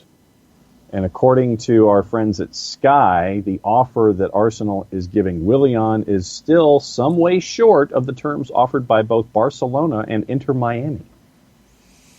Yeah, but especially with an Inter Miami compared to an Arsenal, you're talking two different worlds. It's true. So I get it. Miami would have to pay more. They would have to offer more to get him. I think he's going to go to Arsenal. It sounds like he's going to go to Arsenal anyway. And Kroenke, yesterday we mentioned that Stan Kroenke has given the go-ahead to increase the salary offer / demands for Pierre-Emerick Aubameyang by 25% to get him to £250,000 a week, I believe. I think Alex Pacine is saying this about us today. What a plonker. The Pilata rumor, I guess, has been around for a while with Newcastle. Okay. I missed that one. I had too. Okay, I'm glad I wasn't the only one. We'll see. I just want to know, is it still a hopeful rumor, or is it a rumor with real stuff? Yeah. That's the thing I don't know. I hadn't seen anything about it, and I hadn't seen any juice to it, obviously. So is there more to it, or is it just well, if he sells over here, then he might come over here? Has he said anything? Is there anything to lead us down that road? Alex, please let us know so we can not be plonkers. Yes. If Henry Morris, and this is from Alex, if Henry Morris wants to buy Newcastle, Ashley won't have any of it in the news. It would be silent until the deal is done. Ashley hates this stuff in the public eye. So then maybe that's good that we haven't heard it from our friend Henry in a while. Yeah. That's a good thing. Chris Ashley says the Premier League is making a non-plonker move with VAR. I agree. That is a good thing. We're not doing soccer down here until the Europa League. Kefsey, don't even think about it. It ain't happening. No. No, my voice will die. Lots of stuff in the conversation here, which is great. Abby, yes, I drank water last night. It was very helpful. Jared_Smith comes in and starts dismissing coffee, and people are attacking him and canceling him. This is amazing. All kinds of stuff. It's gotten crazy. Okay, here's a kicker for you. What's the kicker? Here's something that I stumbled across that I thought was worth mentioning just as something toward the end of the show this morning. Oh, this could get out of hand. From our friends at TalkSport, Marcus Rojo reveals that Jose Mourinho had to break up a furious Manchester United row with Rojo and Zlatan. Okay. So here's the details. This is late news. Well, apparently, I guess it took this long for Marcus Rojo to actually say something. Yeah, none of them are at the club anymore. But okay, what is Rojo saying? Okay, so Marcus Rojo revealed he once called Zlatan Ibrahimovic Big Nose, which led to a furious dressing room bust-up between the pair. He does have a big nose. I mean, I wouldn't want to be called that if I had a big nose, but no, it's accurate. Here we go. Here's your backgrounder. Okay. Rojo told Infobay, and that's what it's called, Infobay. Why is Rojo talking to Infobay, first off? Yes. Quote, he wanted all the balls, you see. We were winning 1-0 at Old Trafford. We had the ball. We were giving them a dance. I was playing central defender. I come out playing. I pass half the pitch. There, he pulls back. The pass between the lines was there, but there was Pogba alone on the left. So I gave it to him, and Paul began to showboat. Zlatan starts cursing me. I follow it. Shut up, Big Nose. You want all the balls, end quote. Arguing loudly. We finish the first half and go to the locker room. I'm in my place, taking off my boots, and he enters angrily. He kicks something. He stops, looks at me, and yells at me. What did you say to me? So I also stop and say, what did you say to me? Although inside I was hoping someone would separate us because he could have killed me. In the English... Well, that's accurate. Okay. In the English, all big, separate us. Mourinho enters screaming, scrambling bottles, a mess in the locker room. Then it's done. We win and go to the next round. Because Mourinho didn't want anybody to die, so okay. No. The next day early, I was having breakfast. I felt grabbed at the back of the neck and I couldn't turn. And he says, what did you say to me? And he started laughing. Anyway, thank goodness the karate move was a joke. I was already done. I'd never get out of it, end quote. Okay, that's good times. That's fun. I mean... These things happen, you know, like, yes, Zlatan might have killed Marcos Rojo, and that would have been bad. He would have went to jail, and Mourinho would have not been happy about that, although he probably would have bailed him out and all that stuff. That's good. Yeah, Mourinho coming in to make sure that nobody dies, that's a definite. I buy that. Rojo popping off at the mouth, I buy that. Zlatan popping off back, not wanting to be called Big Nose. Yeah, I give it a 90% on the believability scale. Okay. So, so Infobay literally is at infobay.com. And so I've heard of Infobay. I mean, it's not that crazy. I've heard of it. But, so that was an article by Cholo Satile where Marcus Rojo was interviewed. So, Big Nose. Yes. Okay, this is kind of weird. Remember when the CBS announcement came out and it was going to be on the broadcasts, Peter Drury and Clive Tildesley? Yeah, and now it's Jim Beglin. Jim Beglin tweeted this morning, I wasn't expecting this, but I'll now be working the Champions League run-in for CBS Sports, starting with Barca and Napoli Saturday night alongside Peter Drury. All right. Yeah. Okay. See if there's anything more to that. That's strange and not expected by Jim himself. So interesting. Couple things in the silly season of silly season-ness. Lazio is growing increasingly confident, according to Sky Italia, of signing David Silva when he becomes a free agent at the end of Manchester City's Champions League campaign. He's another one who's been linked to an MLS move. Depends on who you talk to if Jadon Sancho is going to leave Dortmund or not. You see one report where this is foolish, he's not going anywhere, these people are crazy, what are they talking about? Then you see the other side, it's like, no, those people are crazy, he's leaving, it's definitely going to happen, he'll leave tomorrow, it's going to happen, it's done. I think it's going to be done because it's too much money for it not to be done at this point. But when it happens, I don't know. We'll see. Everybody is getting very nailed down to their sides in this deal. So We'll see what happens. But I think it happens. Alexis Sanchez is going to enter on a permanent, and this is an interesting one, and we're going to see these kinds of deals. There's a crazy move that Boca is making with Independiente where they're basically like buying the debt that Independiente owes to a player, $400,000 they owe to a player, and Boca's like, yeah, we'll buy the player from you, and we'll take that debt on, so we're going to give you less money. Yeah, welcome. This is what's going to happen right now. So the Sanchez move to enter, free transfer, but 40 million pounds in wages were what was left on his contract at Manchester United. So Inter's not paying anything to Manchester United. Manchester United's getting out of 40 million pounds in wages. Sanchez is getting an extra year from Inter, but less pay. So he's probably making a little more money than 40 million pounds, but it's spread over 3 years as opposed to 2. It looks like Manchester... No, actually, I'm sorry. It looks like Manchester United is basically buying out his contract. Yeah. Okay, so that's where it's going. So they're not getting a transfer fee, but they're buying out his contract. This is craziness, and we're going to have more stuff like this. It just doesn't make a whole lot of sense because teams don't want to pay big transfer fees right now for this level player. Sancho, different conversation. The elites, different conversation. The next tier of players, you're going to see creative moves. You're going to see more player swaps than we're used to. You're going to see these kinds of deals, which is weird. I mean, I guess Manchester United pays the money up front, and then they don't get a transfer fee. I'm trying to figure out how they're benefiting here. Yeah, the way that I was interpreting this was kind of like when you buy a business and you don't pay anything above the debt service for a business, and you're just basically assuming the debt that's there. Yeah, no, that's the Boca one. This one with Sanchez doesn't fit that to me because, and if anybody can make sense of this, please. This is what Simon Stone tweeted. Okay. It's a free transfer, but Sanchez was owed 40 million pounds in wages for the final 2 years of the contract. Okay. So with extra year from Inter, payoff from United, and player taking pay cut, they have made it work. So it's probably not paid out in full by Manchester United because that doesn't make any sense. Right. They are getting out of the contract for a cut rate.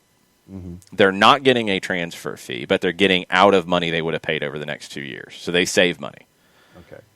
The player then is getting a new contract that is probably paying him a little bit more than he would have made in the 2 years with Manchester United, but not a ton of money because he just got a big chunk up front in the payout or the payoff from United. I'm thinking that makes sense. We'll have to see. Nathan, do you remember your discussion about Everton? Oh, I know. He's mad. I know. It's okay. He says, your Everton shout is offensive and short-sighted. They stink and will forever stink. I know. And people are mad, and this is welcome to soccer Twitter. Ricky Ricardo shared Pablo Maurer was mad about people saying the MLS's back tournament should be a yearly thing. He said MLS truly better not make this tournament a yearly thing. Why don't MLS teams just take the Open Cup seriously instead? It's two different things. It's not the same thing. You can do both. Teams in Europe somehow find a way to take the league, or teams in England, let's go in England, because you have a league cup, you have a gummy bear cup, you have the FA Cup, you have whatever European competition you're in. You can find a way to make these things happen where you can take all of them seriously. It can happen. It's okay. Yep. I think the MLS's back tournament should be a preseason tournament or like the League's Cup, not a league cup like the Gummy Bear Cup in England. It shouldn't go down that road. I think it's best served as a preseason tournament, which would not take anything away from the Open Cup. It doesn't have to be an either-or. I don't know why we're trying to make it an either-or. Yeah, make it a part of the family. Make it a part of the fabric going forward. Just have make it separate. Yeah. Abby shared the article that Felipe Cardenas wrote in The Athletic about kind of characteristics looking for the next manager. A lot of names floated in there, a lot of names that are on everybody's lists as you're starting to look. I think still, we had a question on Stoppage Time yesterday, like who's at the top of your list, who's the front runner, I think was the question. There's not one yet. Until we start to hear concrete things about the club talking to people, there's no way to know who the front runner is. And I don't think there's a rush. So I don't know if we're going to hear that anytime soon. I think, as Felipe wrote, I agree. I think the plan right now is for Stephen Glass to be in charge for this season. And it's sounding like the season is going to start in just over 2 weeks. And it's going to be a bunch of games in a short period of time. And then a little bit of a break, I guess. And you're going to figure out what the Canadian situation is and then do another run at games. So it sounds like, piecing reports together, 6 games in 3 weeks, then either a short break, maybe a week break, maybe a 2-week break, and then 12 games up until the start of the playoffs, because that would get you 18. That'd get you 9 home, 9 away, which was what people have said. The playoffs reportedly will have 9 teams from each conference in them, so you'll have some more play-in rounds.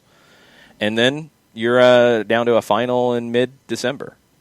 So, and I would assume then you're trying to get back on a normal calendar that you have scheduled for 21, and we'll see what that looks like. But with all that going on, I don't know if you're going to be able to bring anybody in anytime soon. So, yeah, I think Glassy will be, in charge for the rest of this season, and he's going to have a big opportunity in front of him because he's going to get more time than maybe he would have in a normal season. Yep.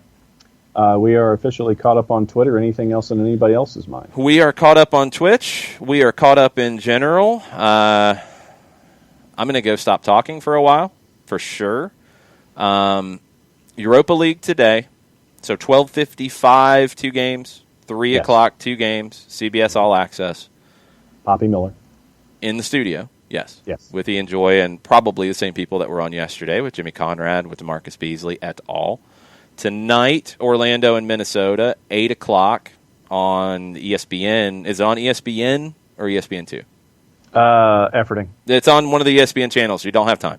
Yeah. It's on one of the ESPN family networks. That's tonight at 8 o'clock.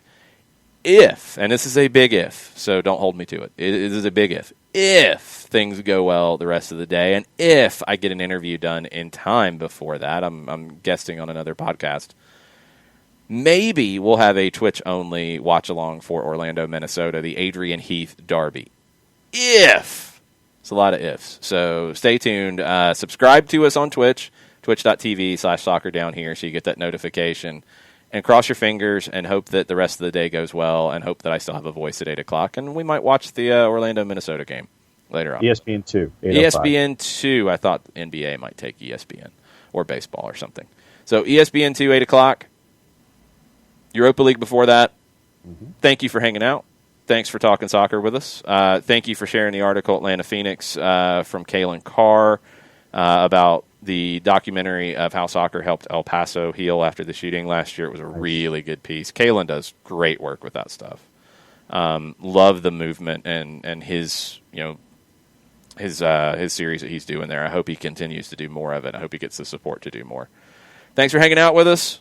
We'll be back later, hopefully. If not, we'll be back in the morning. Mucha plata, y'all. Mucha plata, y'all.